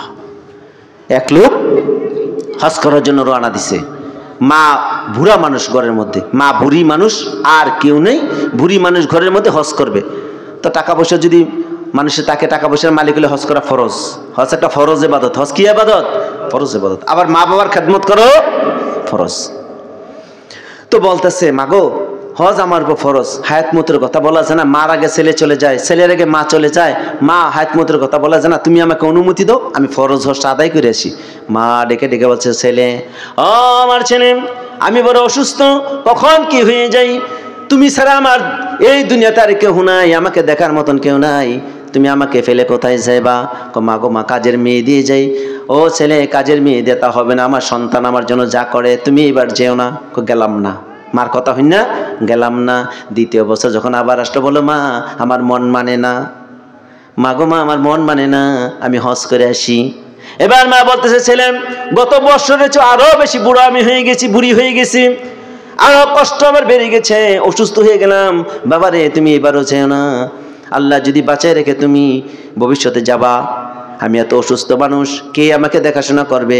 তুমি ছাড়া তো দেখার মতন আমার আর কেউ নাই। মাগো মা, তোমাকে কাজের মেয়ে দিয়ে যাই। মাগো মা, তোমার ওষুধপত্র সব দিয়ে যে আমাকে অনুমতি দাও। মা কে অনুমতি নাই। মা, আমার তো যেতেই হবে। এবার মার অনুমতি ছাড়া সন্তান রওনা দিছে হজ করতে। বলেন হজ কার জন্য? কার জন্য হজ? আল্লাহর জন্য। এবার হজ করতে রওনা দিয়েছে। মা বেজার, হজ হবে কিনা বলেন তো? মা বেজার, হজ হবে কিনা? মা মনে মনে সন্তানের জন্য বদ্ধ করলেন, আল্লাহ গো, আমার সন্তান আমার কথা শুনলো না, তোমার হজ করার জন্য আমার সন্তান চলে গেল, তুমি তো সব দেখছো। এতটুকুনি মার বেশি কথা লাগে? ও এতুরি। যখন এতটুকুন বললেন, সন্তান হজে রওনা হলো। রাত্রি হয়ে গেল। একটা মসজিদের বারিন্দার ভিতরে তিনি ঘুমাবার জন্য সিদ্ধান্ত নিলেন। মসজিদের বারিন্দায় ঘুমালেন। রাত্রি যখন গভীর হলো, ওই মহল্লা আসলো চোর। কি আসছে? ওই মহল্লা চোর আসলো। লোকেরা টের পেয়ে চোর করে যখন চিৎকার মারলো, ওই চোর নিরুপায় হইয়া মসজিদের দিকে দৌড়ায়। মসজিদের ভিতরে আছে একজন হাজি, হজ করতে যাবে এমন ব্যক্তি, আর নতুন ঢুকছে চোর। চোরের তো বুদ্ধি বেশি। কি কর? চোরের বুদ্ধি বেশি নি? বুদ্ধি না তাহলে চুরি করুন যাও। চোরের বুদ্ধি বেশি। ঢুকে সে দেখছে যে এখানে একটা বিছনা ফেলতে একটা লোক শুয়ে রয়েছে। তাড়াতাড়ি করে গিয়ে পাশে শুয়ে গেছে। শুয়ে যাওয়ার পরে লোকেরা দেখছে, দৌড়ান দিলাম, লোক এইদিকে গেলো, দেখলাম গেল কই? মসজিদের ভিতরে ঢুকছে। মসজিদে ঢুকে বলতেছে, গাড়ি একটা লোক আসার সময় দেখছিলাম আইছিল। সে আর কি মানুষের মনে আছে? এত আসার সময় আসছে, কার কতটুকুন মনে আছে? কয়েকটা লোক আসার সময় আসছিল। হে কইতেছে, আমি হজ করার জন্য লোকটাকে জিজ্ঞাসা, ভাই আপনি পরিচয় বলেন? আমি ভাই হজ করার জন্য যাইতেছি, হজ করার জন্য আমি রওনা দিছি, রাত্র হয়ে গেছে। মসজিদের কথাটা তো ভাই এলিছে। এক হচ্ছে আমি হজ করার জন্য রওনা দিছি। সুরে আমি হজ করার লাগি রওনা দিছি। মাথা নষ্ট। এবার আসছে তো সমাজের মধ্যে কিছু বুদ্ধিমান লোক আল্লাহ বানাইছে, যারা বিচার সমাধান করতে, ফায়সালা দিতে পারে, সঠিক জিনিস উদ্ঘাটন করতে পারে, এমন কিছু মানুষ আল্লাহ সমাজের মধ্যে আল্লাহ পাক দিয়ে দিছে। প্রত্যেক সমাজের মধ্যে আছে। কি বলেন? ঠিক না? যারা সুন্দর সুন্দর বিচার ফায়সালা দিতে পারে। সুবহানাল্লাহ বলেন। এমন কিছু লোক আছে ধরন করে নিশ্চয় সুর এখানে একজন আছে। সুরকে এটা বাইর করার দরকার। তো কিছু বুদ্ধিমান লোকে বলতেছে, একটা কাজ করো, যে অনেকক্ষণ পর্যন্ত যে বসে রয়েছে, মানুষের শরীর কিন্তু তাপ আছে, তা আপনি অনেকক্ষণ পর্যন্ত বসে থাকার কারণে নিচটা গরম হয়। গরম হয়নি? আর যখন এই মাত্র নতুন এ বসে, এটা গরম হইব? তো এবার বলতেছে, কিছু বুদ্ধিমান মানুষ একটা কাজ করো, তুই দুর্নতে উঠাও, উঠে দেখো কার নিচটা গরম। যে নিচটা গরম এর আগের থেকে আছে হাজি, হজ করতে যাবে। আর যে এখন আছে সে সুর। আল্লাহ সুবহানাহু ওয়া তাআলা কুদরতি ভাবে মার বদদোয়ার কারণে উল্টাই ঘুরাই দিছে। সুরেরটা দিছে গরম কইরা, এই ব্যক্তিটা দিছে আল্লাহ ফারেনিও। আল্লাহ ফারেনি। আসল খেলা কোন জন ঘুরাই দিছে। এবার তো বুঝনি বাজারে কোনি কারে কয়, পাবলিকে লাগল হইলে অস্তিত্ব রাহে দুঃখে লিছে কতক্ষণ। মারার পরে কয়, রাখ আর মারিস না, মরে যাবো গা। আমার সকাল বেলায় জুতার মালা গলে দিয়ে লেখা ঘুরাই বের কইবি যে চুরি করলে তার এই শাস্তি। সকালবেলা এই কাম করছে, সকালবেলা তার জুতার মালা দিয়ে ঘুরাইতেছে। সেই কথা কইছে, ভাই আমার চুর কই না, আমি শুন না, আমি শুন না, এই কথা বলেন। চুরি করলে এই শাস্তি দেখো না, কোন মার কথা না শুনলে এই শাস্তি। মার কথা শুনলে ফুলের মালা, না শুনলে জুতার মালা। আরে মা কারে কয়? মা কাকে বলে চিনেন না? আব্বা কারে কয় চিনেন না? আমি বুঝতে পেরেছি সেই দিন আব্বা কাকে বলে, আম্মা কাকে বলে আমি সেই দিন চিনেছি। আমি ফাজিল পর্যন্ত, অর্থাৎ বিয়ে পর্যন্ত বাড়িতে ছিলাম। বিয়ে পড়া পর্যন্ত, মাদ্রাসা ফাজিল পড়া পর্যন্ত বাড়িতে ছিলাম। যখন ফাজিল ফাঁস করছি তখন চিন্তা করলাম বাড়িতে তো থাকা ঠিক না। এখন মোটামুটি আল্লাহর রহমতে বুঝমান হয়েছি, দূরে কোথাও যাওয়া দরকার, নিজের কর্মসংস্থানটা খুঁজে বাইর করার দরকার। মসজিদে ইমামতি নিলাম, পাশাপাশি গ্রামই তো মসজিদে ইমামতি নিলাম। তাও আব্বা জানে না, আম্মার কাছে বুঝে কইছে, আম্মা আমি তো এইভাবে সবসময় যদি বাড়িতে থাকি তাহলে কেমন নিব, আমার তো একটা দূর যাওয়া দরকার। এইভাবে যদি আমাকে হাতে পাখার নিচে রাখেন তাহলে আমার দূর দূরান্তে যাওয়া আমার হলো না, তাহলে যে কেমনে হবে। তা আম্মারে বুঝেছি গেছি। তো যাওয়ার পরে তো প্রতি বৃহস্পতিবারে বাড়িতে আসতাম, প্রতি বৃহস্পতিবার বাড়িতে আসতাম। তারপর শুক্রবারে গিয়ে জুমা পড়াইতাম। বৃহস্পতিবার বাড়িতে আসতাম। যদি কোনো কারণে কোনো বৃহস্পতিবারে না যেতে পারছি, শুক্রবারে সকাল দিলে কম করে 4 মাইল দূরে আমার বাড়ি থেকে যেখানে গেছি, শুক্রবারে সকালে দেখতাম ফজর নামাজ পড়া আব্বা পিছনে। আব্বা পিছনে যখন দেখতাম তখন তো এত বেশি বুঝছি না, বলতো তুই এত সকালে। আব্বা বলতো, তখন মোবাইল ছিল না, তখন আব্বা বলতো যে দেখো তুমি প্রতি বৃহস্পতিবারে বাদ যাওয়া, তো এই বৃহস্পতিবারে বাদ গেছো না, আমার তো মনটা মানে না, না জানি অসুখ বিসুখ হলো কিনা, সেই জন্য এসে পড়ছি। আগাই দিতাম রিক্সা তুলে দিতাম, কইতো না রিক্সা লাগতো না, হাঁটে যেতে পারবো, তখন না আপনার কষ্ট হবে, রিক্সা তুলে দিতাম। সেই দিন চিনছি আব্বা কাকে বলে। আর একটু চিনলাম, আমার একটা ছেলে আল্লাহর রহমতে সৌদি আরব পাঠাইছি। আমাদের নিজেদের দোকান, আমার বাইরা ভাইয়ের দোকান, সেখানে গেছি। যখন এয়ারপোর্ট গাড়িতে যখন আপনার ইমিগ্রেশনের ভিতরে ঢুকাই দিছি, তখন থেকে ছেলেটা আমার দিকে সে কাঁদতেছে। তখন আমি বুঝছি মা বাবার আর সন্তানের মধ্যে কী সম্পর্ক। আমি কেমনে আসছি বাতিটা কইতে পারতাম না, গাড়ির মধ্যে বসে কীভাবে আসছি বলতে পারবো না। ছেলের কথা স্মরণ থাকুক না থাকুক, কিন্তু আমি কেমনে আসছি আমি নিজেও কইতে পারতাম না। তখন আমি বুঝতে পেরেছি যে আব্বা আমার সন্তানের মধ্যে কী টান। আমি দীর্ঘ 9.5 বছর এক ঘরে লজিং ছিলাম, ওই ঘরে একটা ছেলে সৌদি আরব। তো ওই বাড়িতে আমি চলে গেছি। আর এখানে আমার মাদ্রাসার পাশে যাওয়ার পরে রাত 11টার সময় আমার কাছে ফোন আসছে। তো ফোন আইসা বলতেছে, ছেলে একটা ফোন আসছে, ফোন আইসা বলতেছে হুজুর আমি সাকিব আমার ছাত্র। ওই ছেলের যে বিদেশে তার ছোট ভাই বলতেছে হুজুর আম্মা জানি কি করতেছে, খুব ছটফট করতেছে। কে রে কি লিগি? সারাদিন আছে কিছু খায় নাই, খালি শুয়ে তার কান্দে, কিছু কয়ও না। আমি কি লিগি? কোনো ফোন টোনা পাইতেছি না, কি বাইরে কোনো অসুখ বিসুখ নাকি? হঠাৎ করে এখন ফোন আসছে আমার ভাই নাকি হসপিটালে। আমার ভাই হসপিটালে, আপনি একটু সকালে আসেন। সকালে গেলাম, আমার জড়াই দিরা কাঁদতেছে। আমি খালা কি হয়েছে? আমি খালা ডাকতাম, খালা কি হয়েছে? আমার মন টানতেছে, আমার ফারুকের কোনো কিছু হয়েছে, নাম ফারুক, আমার ফারুকের কোনো কিছু হয়েছে। বাবা তুমি দোয়া করো। এই মুহূর্তে খবর আসছে সে অ্যাক্সিডেন্ট করে মারা গেছে। পরে বুঝলাম আরে মা কারে করি, মা কাকে বলে? বিদেশে বিরাজ্যে যারো পুত্র মারা যায়, বিদেশে বিরাজ্যে যারো পুত্র মারা যায়, পশু পাখি না জানিতে আগে জানে মায় গো, আগে জানে মা। টেলিফোনের প্রয়োজন হয় না, মার কলিজায় খবর হয়ে যায়। আর সেই মা আমার বুঝে আসে না, সন্তান কিভাবে মাকে কষ্ট দিতে পারে, আমার বুঝে আসে না। এই যে মাহফিল করতে আসছি, যখন দূরে ছিলাম মাহফিল করে আসে আগে আম্মার কাছে বলতাম, সকালে সবার আগে আম্মার ফোন, কুম্বালা আইসো, কেমনে আইসো, কার সাথে তোমার সাথে কে গিয়েছিল? 19 সালে আমার আম্মা মারা গেছে। আজ পর্যন্ত সেই ফোনটা আর কেউ দেয় না, এই ফোন আর কেউ দেয় না। সবার আগে ফোন আর আসে না, আসবো না কোনোদিন। সে হলো মা। আমার ভাইরা বাবাজিরা কষ্ট দিয়ে না। আব্বা মা যে কত নিয়ামত বুঝবেন সেই দিন যখন কবর দিয়ে বাড়িতে আসবে, কবরে রেখে যখন বাড়িতে আসবে সেই দিন বুঝবেন, যখন দেখবেন আমার মা যে পান খাইতো, পানের বাটাটা পরে রয়েছে, মার কাপড়টা আলটার মধ্যে রয়েছে, মার খাটটা খালি পরে রয়েছে, তখন বুঝবেন মা কাকে বলে। কষ্ট দিয়েন না, মার দোয়া আল্লাহর ওলি হওয়া যায়, ঠিক না বলেন? আর যাতে মুসা আলাইহিস সালাম আল্লাহর কাছে দোয়া করে, আল্লাহ কে হবে বেহেশতে আমার সাথী? আমার রাসূলুল্লাহ বলছেন যে বাড়ি করার আগে প্রতিবেশীর খোঁজখবর নাও, প্রতিবেশীগুলো কেমন। যদি প্রতিবেশীগুলো ভালো হয় তোমার বাড়ি করে শান্তি পাইবা। রাস্তায় চলার আগে তোমার সাথীবের খবর নাও, সে আসলে কেমন ব্যক্তি। যদি লোকটা ভালো হয় তোমার পথ চলা শান্তি হবে। তো মুসা আলাইহিস সালাম জিজ্ঞাসা করতেছে, আল্লাহ জান্নাতে কে আমার সাথে থাকবে? আল্লাহ রাব্বুল আলামিন বলছেন একজন কসাই। মুসা আলাইহিস সালাম মনে একটু কষ্ট, কয় কি তা কসাই আমার লগে থাকবে? আরে জান্নাতে জানি আমার কত কষ্ট হবে। কসাইরা গুস্ত কাটে, গুস্ত বেশে, কত হেরফের করে। এমন ব্যক্তি যদি বেহেশতে আমার সাথে থাকে, না জানি আমার কত কষ্ট হয়। মুসা আলাইহিস সালাম মনে মনে ধারণা করে, তো লোকটা একটু পরীক্ষা করা দরকার, কেমন কসাই। আমাদের দেশে কসাই আছে না, আপনি ভালো করে বুঝে দেখেন। তারপর বড় একটা কডির আড্ডি আছে নিও। হ্যাঁ, ব্যবসা করা কিন্তু সুন্নত। ব্যবসা করা কি সুন্নত, আমার রাসূলের সুন্নত, রাসূল ব্যবসা করেছেন। তো এইবার মুসা আলাইহিস সালাম রওনা দিলেন। যেতে যেতে যেতে যেতে ওই ঠিকানা মতে তিনি চলে গেলেন বাজারে। সেই ঠিকানা মতে চলে গেলেন, গিয়ে দেখলেন কসাই গোশত বিক্রয় করে, মাফে কম দেয় না। লোকেরা যা চায় এরকম ভাবে লোকেরা চাহিদা অনুযায়ী সে বিক্রয় করে। তিনি দাঁড়ায় দাঁড়ায় দেখলেন, এমন সময় দেখেন ভালো এক টুকরা গোশত একটা প্যাকেটের ভিতরে রেখে দিলেন। গোশত বেচা শেষ, সেই টুকরা হাতের মধ্যে নিয়ে বাড়ির দিকে রওনা দিলেন। মুসা নবী পিছনে পিছনে পিছনে যায় আর বলে, ভাই বাড়ি কই? পাশের গ্রাম। কে কে আপনার আছে? আমার দুনিয়াতে কেউ নাই, শুধু আমার মা ছাড়া।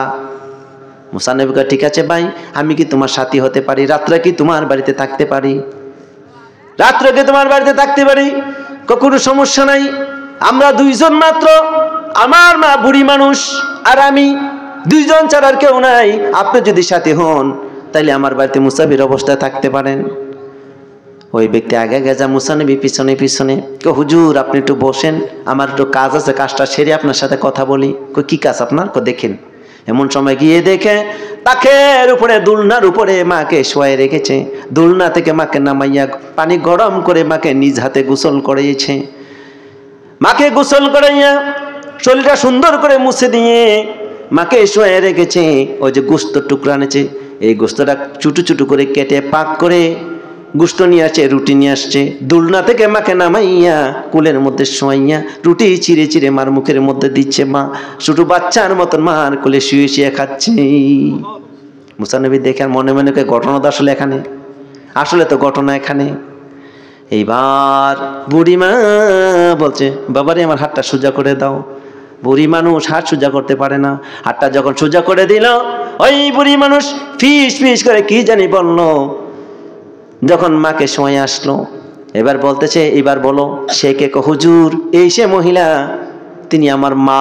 এই পৃথিবীতে আমার মা ছাড়া আমার আর কেউ নাই, আমার মা আর আমি ছাড়া আর কেউ নাই। হুজুর আমার মা, আমি আমার মার খেদমত করেছি হুজুর, আমি আমার মাকে গোসল করেছি, খাওয়াইছি, সেই জন্য আপনার কাছে সময় দিতে একটু দেরি হয়েছে। আচ্ছা বুঝলাম। তোমার মা ফিস ফিস করে কি বলছে? হুজুর আমি জানি কোনোদিন এই দোয়াটা কবুল হবে না। আমার মা সব সময় যে দোয়াটা করে আজকে ওটা করেছেন। কি দোয়া করে?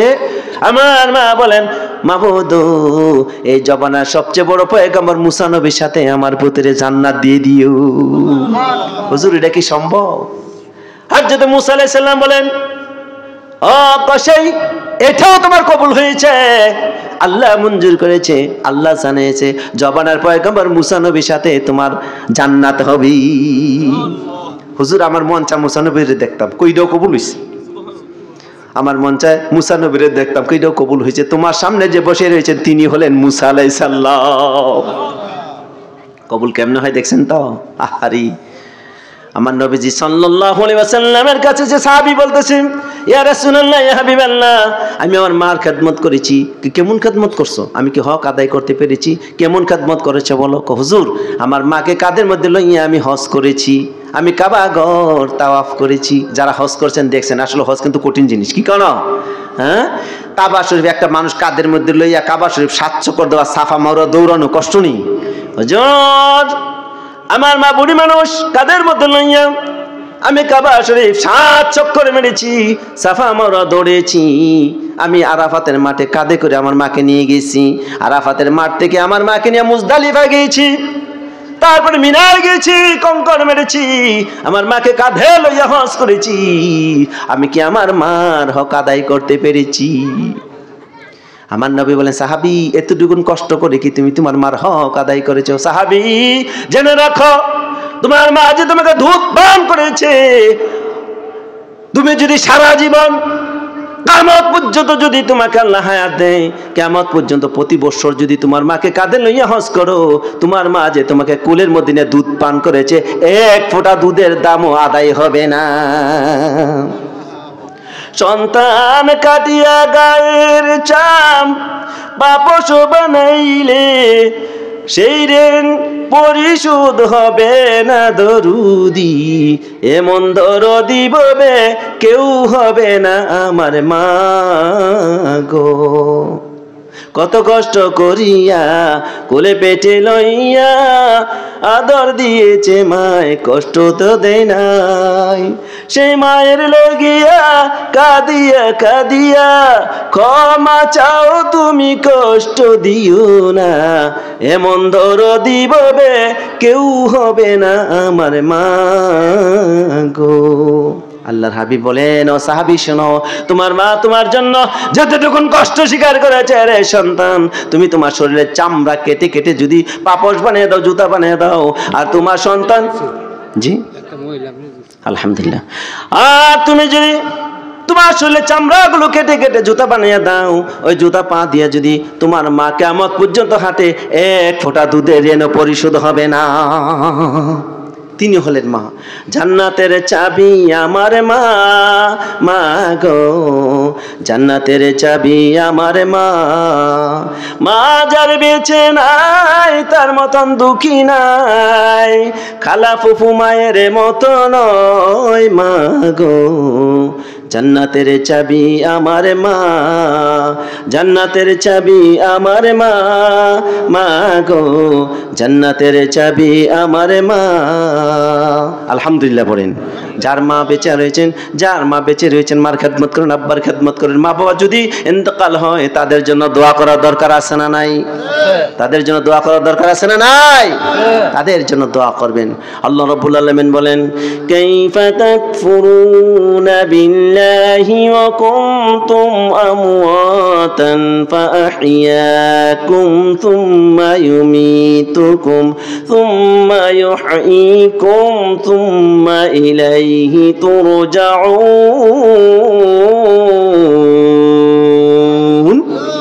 আরো জোরে বলেন আল্লাহু আকবার। আল্লাহ রাব্বুল আলামিন বলেন, ও দুনিয়ার মানুষ, কেমনে নাফরমানি করো? তুমি তো মৃত ছিলে, আল্লাহ রাব্বুল আলামিন তোমার জীবন দান করেছেন, আবার তুমি মৃত্যুবরণ করবা। মৃত্যুবরণ করা লাগবে কিনা? আবার তুমি মৃত্যুবরণ করবে, তারপরে আল্লাহ রাব্বুল আলামিন তোমাকে আবার জীবন দান করবেন। ওই জীবন নিয়ে তুমি আল্লাহর সামনে দণ্ডায়মান হইবা। ওই জীবন নিয়ে কাল কিয়ামতের মাঠে আল্লাহর সামনে দাঁড়াইবা। কেমনে বান্দা তুমি নাফরমানি করো? তুমি তো মৃত ছিলা। এই দুনিয়াতে আসার আগে আমরা কি ছিলাম বলেন? আল্লাহ রাব্বুল আলামিন কোরআন কারিমে বলেন, আল্লাহ তাআলাল ইনসানি হিনুম মিনাদ দাহরি লাম ইয়াকুন শাইআম মাযকুরা। এমন একটি সময় কি মানুষের অতিবাহিত হয়ে যায় নাই, উল্লেখযোগ্য বস্তু হিসেবে পরিগণিত ছিল না, তার নাম ছিল না, ঠিকানা ছিল না, তার অস্তিত্ব বলতে কোনো কিছু ছিল না। এমন একটা সময় কি তার অতিবাহিত হয় নাই? এমন একটা সময় আমাদের অতিবাহিত হয়েছে কিনা? আল্লাহ তাআলাল ইনসানি হিনুম মিনাদ দাহরি লাম ইয়াকুন শাইআম মাযকুরা। আল্লাহ পাক বলেন, এমন একটা সময় মানুষের অতিবাহিত হয়ে গেছে, তার নাম ঠিকানা পরিচয় বলতে কোনো কিছু ছিল না। বান্দা তুমি ছিলা ঘাসের মধ্যে, মাছের মধ্যে, গোশতের মধ্যে, ডিমের মধ্যে, দুধের মধ্যে, সব জায়গা থেকে একত্র করে আমি মা বাবার খাদ্য বানাইলাম। তারপরে খাদ্য থেকে আমি রক্ত বানাইলাম, এই রক্ত দিয়া তিল তিল করে তোমারে বড় করলাম। ওয়ালাকাদ খালাকনাল ইনসানা মিন সুলালাতিন মিন তিন। এতক্ষণ মা বাবার সম্পর্কে যে শুনলাম, কোরআন কারীম থেকে ওর আলোচনা শুনুন, কোরআন কারীম থেকে আলোচনা শুনুন, কেমনে আপনাকে বানাইলো, আমাকে আল্লাহ পাক কেমনে বানাইলেন। আল্লাহ পাক বলেন, ওয়ালাকাদ খালাকনাল ইনসানা মিন সুলালাতিন মিন তিন। মাটির নির্যাস থেকে আমি মানুষ বানাইলাম, মাটির সারা অংশ দিয়ে মানুষ বানাইলাম। সব খাদ্য মাটি থেকে। বুঝেন কোরআন কারীম আল্লাহ পাক কি বলেন? সব খাদ্য তৈরি হয় কোথায় থেকে? মাটি থেকে। সব খাদ্য তৈরি হয় মাটি থেকে। মিষ্টি খান, আসলে হিসাব করে দেখেন তো মাটি কোথেকে তৈরি হয়? চিনির গাছ তো মাটি থেকে হয়। যে মাটি থেকে গাছ উৎপন্ন হচ্ছে, ওই গাছ রিফারিং করে তারপর চিনি বানানো হচ্ছে কুইশোর মাটি থেকে কিনা? মাটি থেকে কিনা? তারপরে গাভী ঘাস খাচ্ছে, ঘাস তো মাটির, মাটিতে তৈরি। ওই গাভীর দুধ হয়, দুধ দিয়ে মিষ্টি হয়, আসলে মূল খাদ্যটা মাটি থেকে তৈরি। সুবহানাল্লাহ বলেন। এটি আল্লাহ পাক বলছেন। আল্লাহ রাব্বুল আলামিন বলেন, ওয়ালাকাদ খালাকনাল ইনসানা মিন সুলালাতিন মিন তিন। মাটির সারা অংশ থেকে আমি মানুষ তৈরি করলাম। ও মানুষ, তুমি জেনে নাও কেমনে তোমারে বানাইলাম, কেমনে তোমাকে বানাইলাম তুমি জেনে নাও। আল্লাহ রাব্বুল আলামিন বলেন, সুম্মা জাআলনাহু নুতফাতান ফি কারারিম মাকিন। নুতফার আকারে শুক্রবিন্দু রূপে তোমাকে মায়ের পেটের গভীর নিরাপদ স্থানে স্থাপন করলাম। আমরা মায়ের পেটে ছিলাম কিনা? কোরআনের আলোচনা শুনুন, মজার আলোচনা এখানে, খুব খেয়াল করে শুনুন, কোরআনের কথা সবচেয়ে মজা। পৃথিবীতে যত সুর শুনি সবচেয়ে সমুদূর কোরআনের সুর জানি। ঠিক কিনা কন? ঠিক কিনা? এসো কোরআন পড়ি, কোরআন বুঝি, কোরআন দিয়ে জীবন গড়ি। দরকার আছে না নাই? সেই কোরআনে কি বলছে দেখেন, আল্লাহ পাক বলতেন তুম্মা খলাকনান নুতফাতা আলাকাতান ফাখলাকনাল আলাকাতান মুদগা। সুবহানাল্লাহ বলেন। আল্লাহ রাব্বুল আলামিন বলেন সেই নুতফাকে, সেই শুক্রবিন্দুকে মায়ের পেটের ভিতরে আমি লালন পালন করতে শুরু করে দেই। 40 দিন করে 40 দিন মায়ের পেটের মধ্যে ছিল শুধু নুতফা, শুক্রবিন্দু। 40 দিন পরে আল্লাহ রাব্বুল আলামিন বানাইলেন একটা রক্ত, জমাট বাঁধা রক্ত। আমার মা বোনেরা খেয়াল করে শুনুন, সন্তান আপনার পেটের মধ্যে ধারণ করেছেন। আল্লাহর কোরআন কি বলে, কোরআনের সাথে মিলিয়ে দেখি কোরআন কি বলছে, আর বাস্তবে এটা হুবহু তাই হয়েছে। বলে সুবহানাল্লাহ, সবচেয়ে সত্য হলো কোরআন। আল্লাহ পাক রব্বুল আলামিন বলেন وَإِن كُنتُمْ فِي رَيْبٍ مِّمَّا نَزَّلْنَا عَلَى عَبْدِنَا فَأْتُوا بِسُورَةٍ مِّن مِّثْلِهِ وَادْعُوا شُهَدَاءَكُم مِّن دُونِ اللَّهِ إِن كُنتُمْ صَادِقِينَ। আল্লাহ পাক বলেন আমি আমার বন্ধু মুহাম্মদ সাল্লাল্লাহু আলাইহি ওয়াসাল্লামের উপর যে কোরআন নাযিল করেছি, কোরআনের ব্যাপারে যদি তোমাদের কোনো সন্দেহ থেকে থাকে, ছোট্ট একটা সূরা রচনা করে দেখাও, যদি তোমরা তোমাদের দাবিতে সত্যবাদী হও। পারবে কিনা? পারবে। সেই কোরআন কি বলছে দেখেন, কোরআন বলছে আমি সন্তান কেমনে মায়ের পেটের ভিতরে লালন পালন করলাম। প্রথম হলো নুতফা 40 দিন, দ্বিতীয় 40-এ হলো রক্ত, জমাট বাঁধা রক্ত, তৃতীয় 40-এ হলো গুস্তের টুকরা, তৃতীয় 40-এ কি গুস্তের টুকরা, চতুর্থ 40-এ গুস্তের ভিতরে কচি কচি হাড়, কচি কচি হাড়। তারপরে পঞ্চম 40-এ আল্লাহ সুবহানাহু ওয়া তাআলা সুন্দর একটা টাকছা দিয়ে একটা বাচ্চার আকার ধারণ করেছেন। তারপরে আল্লাহ বলেন সুম্মা নুখরিজুকুম তিফলা। সুবহানাল্লাহ। তারপরে কি করলাম, যখন 10 মাস পূর্ণ হলো আমি তাকে নুতফা, এই নুতফা থেকে রক্ত, এই রক্ত থেকে গোশত, এই গোশতের ভিতরে দিলাম হাড়, তারপরে চামড়া দেয়া, ছাউনি দেয়া, সুন্দর একটা প্রলেপ দিয়া তাকে বাচ্চার আকারে পৃথিবীতে নিয়ে আসলাম। দুনিয়ার মানুষ কেমনে সৃষ্টি করলাম তুমি একটু দেখে নাও, কেমনে নাফরমানি করো। যখন তোমার কেউ ছিল না তখন ছিলাম আমি, যখন তোমার কেউ থাকবে না তখনও থাকবো আমি, এখন তোমার সব হয়েছে রে বান্দা, পর হয়েছি আমি। যখন কেউ ছিল না তখন কে ছিল? যখন কেউ থাকবে না তখনও কে থাকবে? পৃথিবী আমার আসল ঠিকানা নয়, মরণে দিন ভেঙ্গে দিবে সকল রঙিন পরিচয়। দিবি কিনা? আল্লাহ রাব্বুল আলামিন বলেন আমি বাচ্চার আকারে দুনিয়াতে নিয়ে আসলাম। কি খাবা পৃথিবীর কেউ চিন্তা করে নাই, তোমার রব তোমার জন্য চিন্তা করেছে তুমি কি খাবা। তুমি দুনিয়াতে আসার 6 মাস আগে মায়ের মাধ্যমে তোমার জন্য খাবার আমি রেডি রেখেছি। দুনিয়াতে আসার মাত্র খাবার, দুনিয়াতে আসা মাত্র খাবার দিয়েছেন কে? মায়ের বুকের। এত দামি এই মায়ের বুকের দুধ, এত দামি। এখন চিকিৎসা বিজ্ঞানীরা বলতেছে যে মায়ের বুকের প্রথম যে দুধটা কি দুধ কয়? আপনার এলাকায় কি বলে? শাল দুধ। আগে মানুষ বুঝতো না, শাল দুধটা ফেলে দিত। এখন ডাক্তার বলতেছে এটা বাচ্চার জন্য প্রথম টিকা হলো এই দুধ। সুবহানাল্লাহ। 6 মাস পর্যন্ত এত দামি সেটা, মায়ের মাধ্যমে যে দুধ তৈরি হচ্ছে এত দামি সেটা, 6 মাস পর্যন্ত মায়ের দুধই বাচ্চার জন্য যথেষ্ট। বলে সুবহানাল্লাহ। আমার মা বোনেরা বুঝছে না, বাচ্চার দুনিয়াতে আসার পরে কত কিছু খাবার দেয়, ওই খাবার থেকে রোগের সৃষ্টি হয়। হ্যাঁ, 6 মাস পর্যন্ত আপনার বাচ্চার জন্য অন্য কোনো খাবার কোনো প্রয়োজন নেই, মায়ের বুকের দুধই যথেষ্ট। সুবহানাল্লাহ। দুধই যথেষ্ট। আপনার বাচ্চাকে দুধ খাওয়াবেন, দুধ খাওয়ার কারণে বাচ্চার সাথে মার একটা মহব্বত তৈরি হয়, আন্তরিকতা তৈরি হয়, মহব্বত সৃষ্টি হয় দুধ খাওয়ার কারণে। ইউরোপ আমেরিকাতে আছে, বাচ্চা প্রসব করার পরে হসপিটালে রেখে মা চলে যায় চাকরিতে, মা চলে যায় চাকরিতে, চাকরি বাকরি করে বাচ্চার সাথে মার কোনো সম্পর্ক নাই, মার কোনো সম্পর্ক নেই। মা যখন বুড়ো হলো তখন সেই সন্তান, এই সন্তান মা বাবাকে বৃদ্ধাশ্রমে দিয়ে আসে। কোথায় দিয়ে আসে বলেন? বৃদ্ধাশ্রমে দিয়ে আসে। মারা গেল, তারপরে বলা হয় যে তোমার মা মারা গেছে, বাবা মারা গেছে, মনে চাইলে গিয়ে দেখে আসে, নাহলে করে রেখে তো আসার সময় নেই। আসার সময় এই হলো মা বাবার সাথে সন্তানের সম্পর্ক। আমাদের দেশে গরিব রিক্সাওয়ালা যদি হয়ে থাকে, রিক্সা চালকও যদি হয়ে থাকে, অন্ততপক্ষে আব্বা বাবার মৃত্যুর খবর যদি পায়, সন্তানটা দূরে তারপর সিটাং রিক্সা চালায়, আই কিনা দেশে। কারণ কি?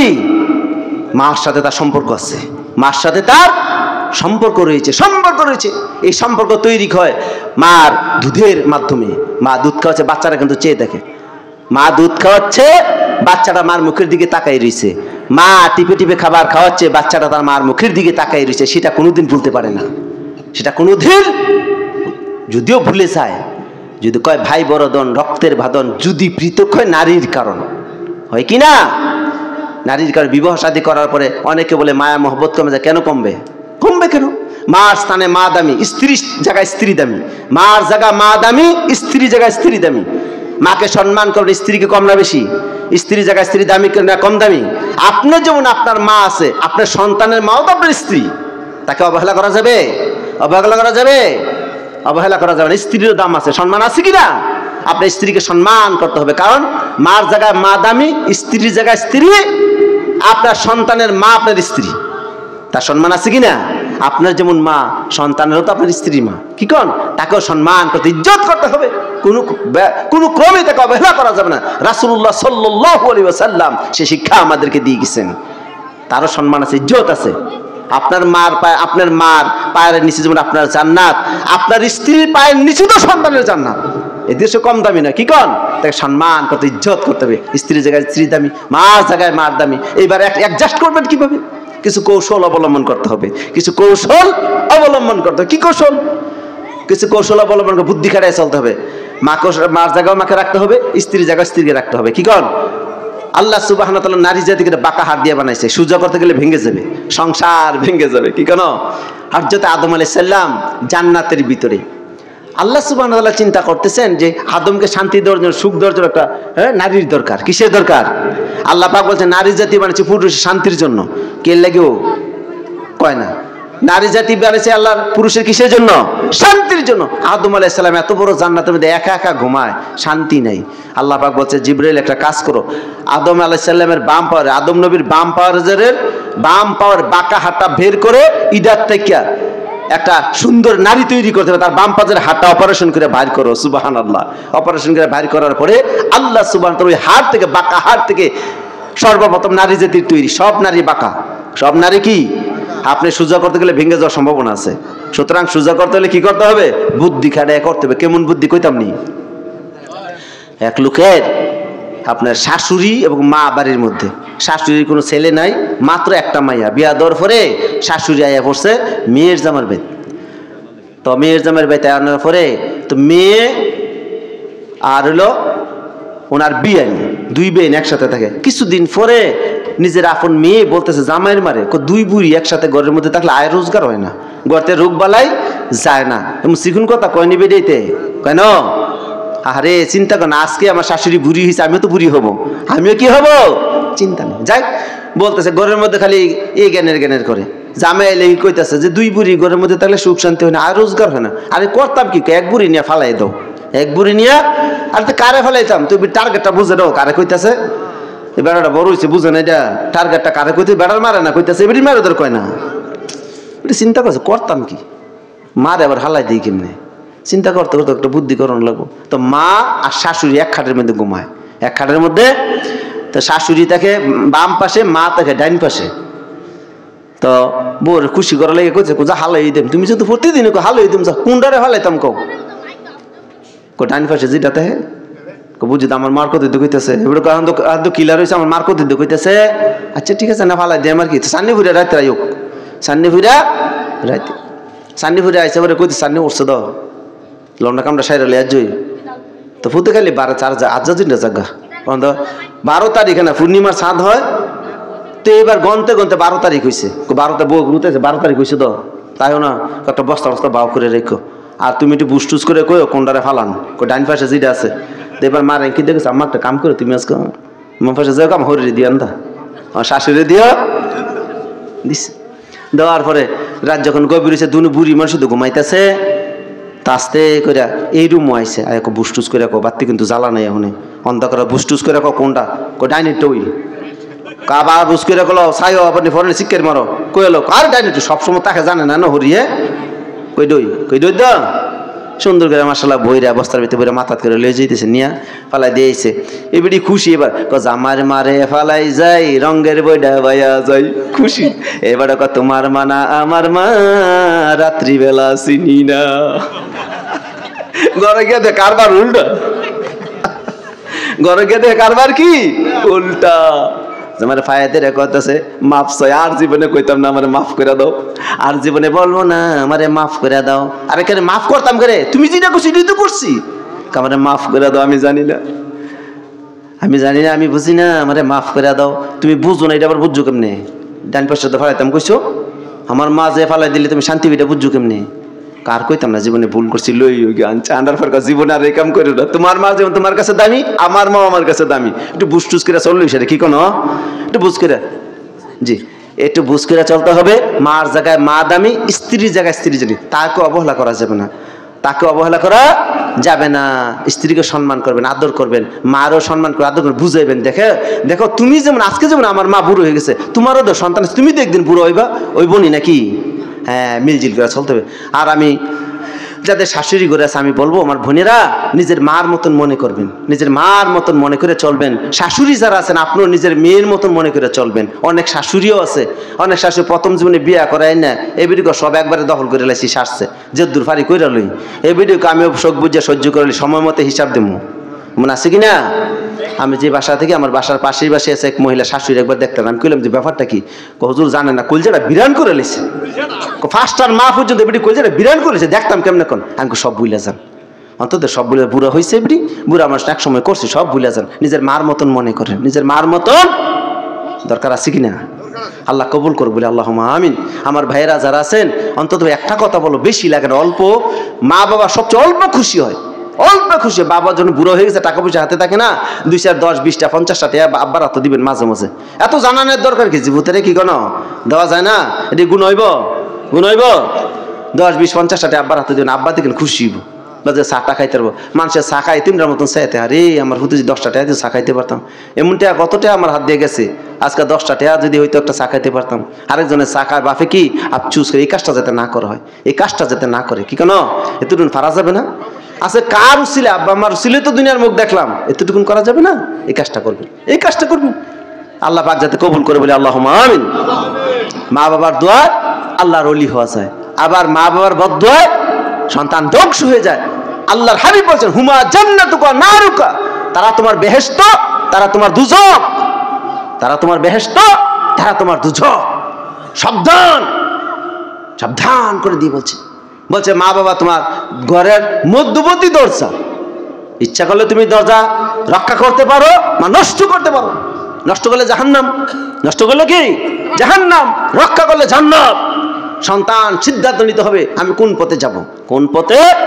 আল্লাহ পাক কবুল করুক, আল্লাহ পাক যেন আমাদের আব্বা আমার খেদমত করার তাফিক আমাদেরকে দান করে বলে আল্লাহুম্মা আমিন। আর আমরা 5 ওয়াক্ত নামাজ পড়তে পারবো না? আমার অত্যন্ত কলিজার মানুষ আপনারা, আমি প্রথম আসছি, বিভিন্ন জায়গায় আলোচনা করি, ওয়াজ মাহফিল করি, তা আমি আপনাদের এলাকায় প্রথম আসছি, আলোচনা করি, আল্লাহর রহমতে অনেক আলোচনা করি। তো কয়েকটা কাজ আমাদের করতে হবে। নামাজ, নামাজ আমরা 5 ওয়াক্ত নামাজ পড়বো, পারবো না? 5 ওয়াক্ত নামাজ পড়বো সময় মতে। ইন্নাস সালাতা কানাত আলাল মুমিনিনা কিতাবান মাওকুতা। আমার মায়েরা বোনেরা, আপনারা নামাজ পড়তে একটু অবহেলা করেন, দেরি করেন, একবার শেষ মুহূর্তে নামাজ পড়েন। নামাজের সময় হলে নামাজটা পড়ে নিন। নামাজের সময় হইলে পুরুষ লোকের জামাতে নামাজ পড়া ওয়াজিব, পুরুষ লোকের জামাতে নামাজ পড়া ওয়াজিব।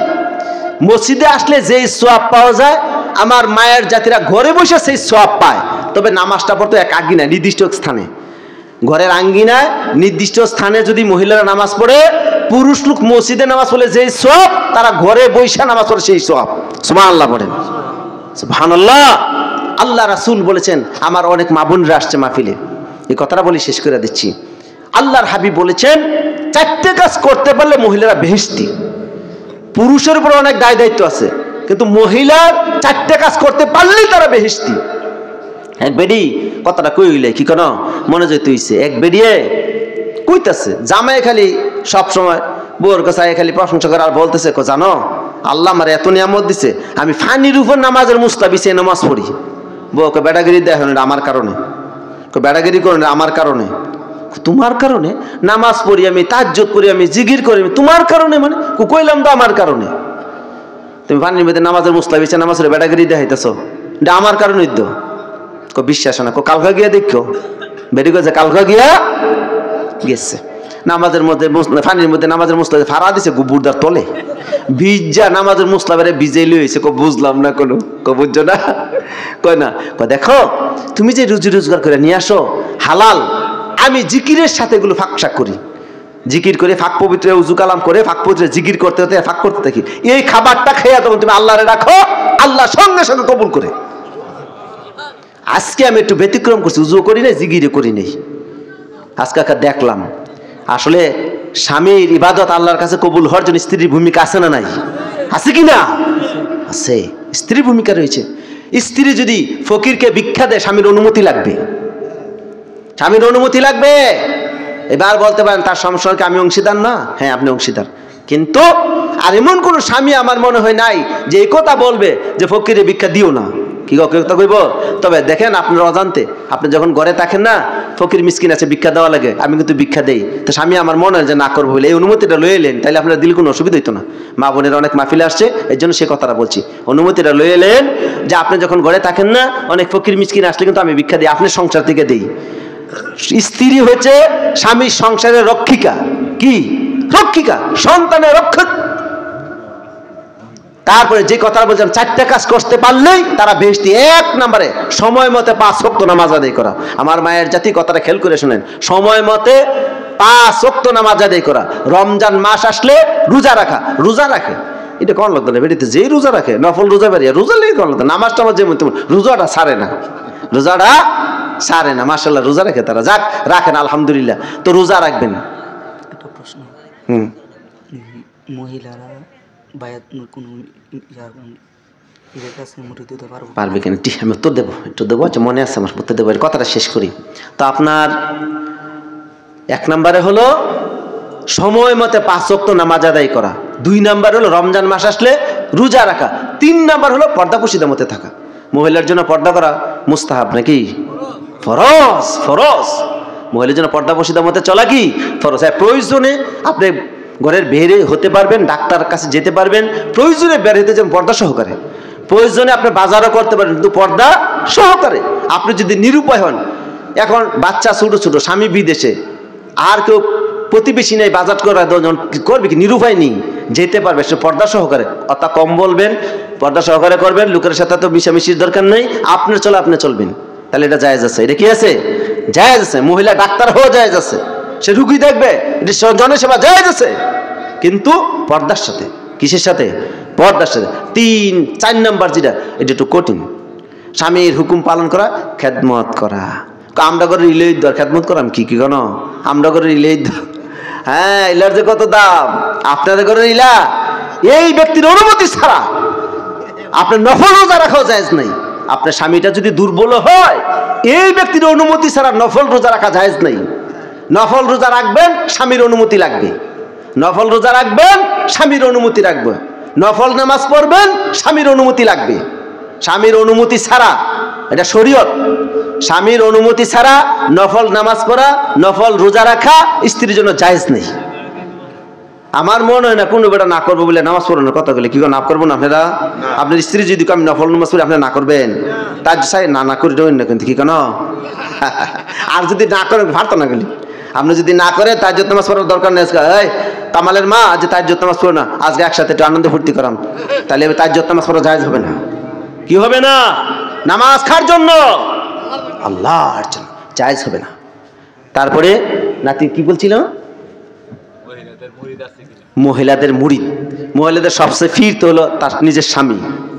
মহিলার সবচেয়ে পীর হলো তার স্বামী। হ্যাঁ, সে বায়াত গ্রহণ করা মানে এতটুকুন, তার কাছ থেকে শরীয়ত শিখতে পারবে পর্দার আড়াল থেকে। তারপর হাত ধরে ফিসাবুজের হাত ধরে, ফিসের হাত টিপে ফাও টিপে, এটা জায়েজ নেই, হারাম। ফিসাবুজের সাথে পর্দা করা ফরজ, পীরের সাথে পর্দা করা ফরজ। শরীয়তে যে 14 জন পুরুষের সাথে দেখা করতে পারবে তারা ছাড়া বাকি লোকের সাথে পর্দা করা ফরজ। পীর কিন্তু গায়রে মুহরিম। কি বলেন ঠিক না? পীরের সাথে দেখা করা হারাম, পীরের সাথে দেখা করা হারাম। তার কাছ থেকে শরীয়ত শিখতে পারবেন, পর্দা আড়াল থেকে মাসলা জিজ্ঞাসা করতে পারবেন, জানতে পারবেন, শিখতে পারবেন, সেটা জায়েজ আছে। তা হাত ধরে তার হাত টিপা ফা টিপা মুড়ি এরকম বহুত করে, এটা জায়েজ নেই। আমরা এটা এই কাজটা করেন না, এটা করেন না, এটা জায়েজ নেই। আবেগের কারণে সেই কাজটা করা যাবে না, সেই কাজ করা যাবে না। তবে আপনি শিখার নিয়তে পড়তে পারবেন, শিখার নিয়তে কোনো কিছু জানতে শিখতে পারবেন। পীর মানে মুরব্বী, পীর মানে শিক্ষক। পীর মানে কি? শিক্ষক। তার কাছে আপনি শিখবেন। পীর মুরিদি জায়েজ আছে, পীর মুরিদি জায়েজ আছে। তবে কোনো মহিলা পীর সাহেবের কাছে সরাসরি দেখা করা হারাম। সরাসরি দেখা করা কি হারাম। এই কাজটা আপনারা করেন। আপনারা মুড়ি দিবেন, আপনারা বাইরা মুড়ি দিবেন, ওই হুজুরের কাছে জানবেন, স্ত্রীর কাছে বলবেন, ব্যাস। আপনি হুজুরের কাছে জিজ্ঞাসা করবেন, স্ত্রীর কাছে বলবেন। হুজুরের দাওয়াত দিয়ে খাওয়াবেন, স্ত্রী পর্দা পশিদের ভিতরে থেকে হুজুরের খেদমত করবে, এটা জায়েজ আছে। কাছে যে হাত টিপা ফাও টিপা, এটা হারাম। এটা কি হারাম, এই কাজ করা যাবে না। এর সাথে দেখা, পীরের সাথে দেখা করা কি, হুজুরের সাথে দেখা করা কি জায়েজ নেই, জায়েজ নেই। আমি কোথাকার সেই মুরাদনগরের চারিপাড়া গ্রাম থেকে আসছি, আমাকে ভালোবেসে মহব্বত করে আপনি যদি কোনো মহিলা দেখা করে, এটা কি জায়েজ হবে? জায়েজ হবে?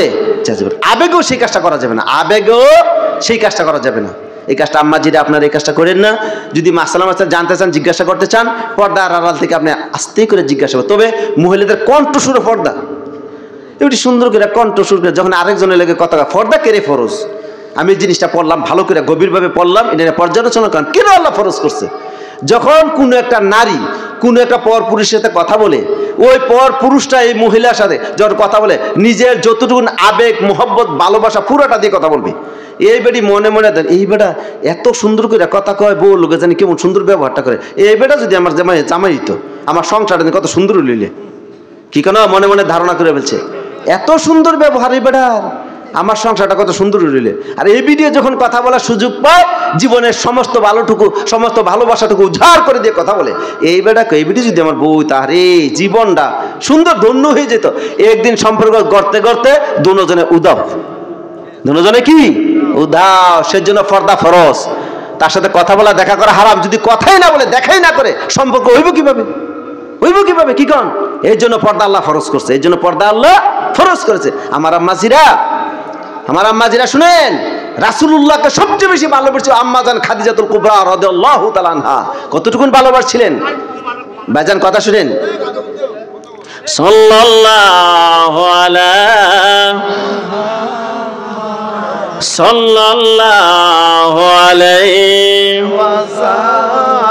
সাল্লাল্লাহু মুহাম্মাদ সাল্লাল্লাহু আলাইহি ওয়াসাল্লাম। আল্লাহুম্মা সাল্লি ওয়া সাল্লিম ওয়া বারিক আলাইহি। আম্মা জান হযরত খাদিজাতুল কুবরা রাদিয়াল্লাহু তাআলা আনহার বয়স হলো 40 বছর। আমার নবীজির বয়স মুবারক 25 বছর। বিবাহ যখন হয়ে গেল, আল্লাহর হাবিবকে এত বেশি ভালোবাসতেন, জীবনে কোনোদিন আল্লাহর হাবিবের আগে সে খায় নাই। যদিও সেটা জায়েজ, স্বামীর আগে খাওয়া স্ত্রীর জায়েজ আছে, কিন্তু তার কি করতো না, খাইতো না। গভীর রাত পর্যন্ত দরজার পাশে দাঁড়াই থাকতো। রহমাতুল্লিল আলামিন যখন ঘরের কিনারে আসতেন, আওয়াজ পেলে দরজা খুলে দিতেন। আল্লাহর হাবিব বলতেন, খাদিজা গভীর রাত, এখনো ঘুম হয়, এখনো কেন ঘুমান নাই? বলতো হযরত খাদিজা বলতে, দেখেন আপনার আব্বা আম্মা নাই, আপনার আব্বা নাই আম্মা নাই, আজকে যদি আব্বা আম্মা তো সেই দায়িত্বটা পালন করতো, তা আমি তো বুঝি স্বামীর সম্মান কতটুকুন, দায়িত্ব কতটুকুন।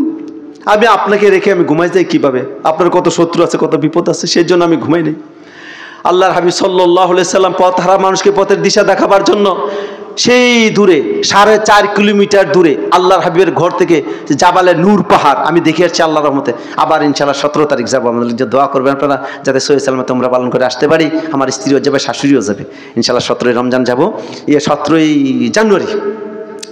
তো আপনার একবার দেখে আসছি, আল্লাহ দেখাইছে, দেখলাম যে এত উঁচা পাহাড়, জাবালে এই নূর পাহাড়, সবচেয়ে উঁচা পাহাড় আরব দেশে, সবচেয়ে উঁচা পাহাড়। আল্লাহর হাবিব সেই পাহাড়ের চূড়ায় বসে বসে পথহারা মানুষকে পথের দিশা দেখাবার জন্য ধ্যানমগ্ন অবস্থা থাকতেন। হযরত খাদিজা ঘর থেকে চিন্তা করতেন, হ্যাঁ, আমার স্বামী আল্লাহর দিদার পাওয়ার জন্য পথের মানুষকে পথের দিশা দেখাবার জন্য সেই 4.5 মাইল পায়ে হাইটটা পাহাড়ের উপরে উঠা বসে তিনি ধ্যানমগ্ন অবস্থায় আছেন। তিনি করতেন কি, খাবারগুলো গরম করে পায়ে হেঁটে নিয়ে ওই পাহাড়ের উপর ডাকতেন না, খাবারটা রেখে তিনি পাহাড়ের গুহার কিনারে জিমাচ্ছেন। আল্লাহর হাবিব চাহরা মেম্বার উপরের দিকে উঠে দেখে খাদিজা বসে রয়েছে। আল্লাহ হাবিব বলতেন, খাদিজা কখন আসছেন? সেই অনেক সময় হয়েছে, আমাকে ডাকেন নাই কেন? হে আল্লাহর হাবিব, আপনাকে ডাকি নেই সেই জন্য, আপনি আল্লাহর দিদার পাওয়ার জন্য ধ্যানমগ্ন অবস্থা আছেন, যদি আমি ডাকি ধ্যান ভেঙে যাবে, সেই জন্য আপনাকে ডাকি নেই। এইবার মনটা খুশিটা বেজার আমার নবীজি। আরে খাদিজা একদিন কাঁদতেছে, রাসূল সাল্লাল্লাহু আলাইহি ওয়াসাল্লাম ঘরে এসে দেখে খাদিজা কাঁদতেছে। খাদিজা কেন কাঁদেন? কে আল্লাহর হাবিব, আমি জানি না কখন আমার জীবনের শেষ ডাক আসে, আপনি কি 3টা কথা ওয়াদা আমাকে দিতে পারবেন? কি ওয়াদা? 1 নম্বর ওয়াদা হলো, আমি যদি ইন্তেকাল করি আপনার নিজের একটা জামা আমার কাফনের কাপড়ের উপরে দিয়ে দিবেন, কাফনের কাপড়ের উপরে দিয়ে দিবেন। খাদিজা গো, দিলে কি লাভ হবে? আমার বিশ্বাস রাহমাতুল লিল আলামিনের শরীরের জামা যদি আমার শরীরের উপর থাকে, আমার এই কাপড়ের উপরে কোনোদিন আমার আযাব হবে না, সে বিশ্বাস আমার রয়েছে। আমাকে দাফন করার পরে আপনি তাড়াতাড়ি চলে আসবেন না, একটু দাঁড়ায় থাকবেন। কি লাভ হবে দাঁড়ায় থাকলে? আমি যদি কবরের সোয়ালের জবাবগুলো দিতে আটকে যাই, আমার পক্ষ থেকে আপনার জবাবগুলো দিয়ে দিন। আল্লাহর হাবিবকে দিয়ে ফেলছেন আর বলতেছেন, খাদিজা কখন আল্লাহ ডাক আসে সেটা জানি না, ওয়াদা দিলাম আপনি যদি আমার আগে দুনিয়া থেকে বিদায়ী হয়ে যান, আমার শরীরের জামা আপনার কাফনের কাপড়ের উপরে দিব, আর আপনার কবরস্থ করার পরে তাড়াতাড়ি আমি বাড়িতে ফিরে আসবো না। হযরত খাদিজা কুবরা রাদিয়াল্লাহু তাআলা কবরস্থ করার পরে জান্নাতুল মুআল্লা নামক কবরস্থানে আমি দেখে আসছি, আল্লাহর রহমতে আমি দোয়া করছি। এখন আর ঢোকা যায় না, আগে তখন দেখা যেত। একটা বড়ি গাছ আছে এখানে, বড়ি গাছটা হলো ঠিকানা নির্দেশন হযরত খাদিজা কুবরা রাদিয়াল্লাহু তাআলার কবর এটা। তো আল্লাহর হাবিব কবরস্থ করার পরে কাঁদতেছে, আরে আমার তো আর কেউ নেই, মাও নাই, বাপ নাই, চাচা ছিল, চাচাও দুনিয়াতে বিদায় হয়ে চলে গেল। যে স্ত্রী আমাকে সবচেয়ে বেশি আগলে রাখতো, আমি যখন রক্ত মাখা শরীর নিয়ে বাড়িতে আসতাম মায়ের খেয়া, খাদিজা আমার রক্তগুলো মুছে দিত। আর বলতো, আরে কে আপনাকে এমন কাজ করতে বলো? যে লোকটার মা নাই, বাপ নেই, কেমনে মারলো, এই লোকটার উপর কেমনে আঘাত করলো, সে কথাগুলো বলতো, রক্তগুলো মুছে দিত। আজ তো আমার খাদিজাও দুনিয়ায় নেই। এই কথা মনে করে করে আল্লাহর হাবিব কাঁদতেছেন।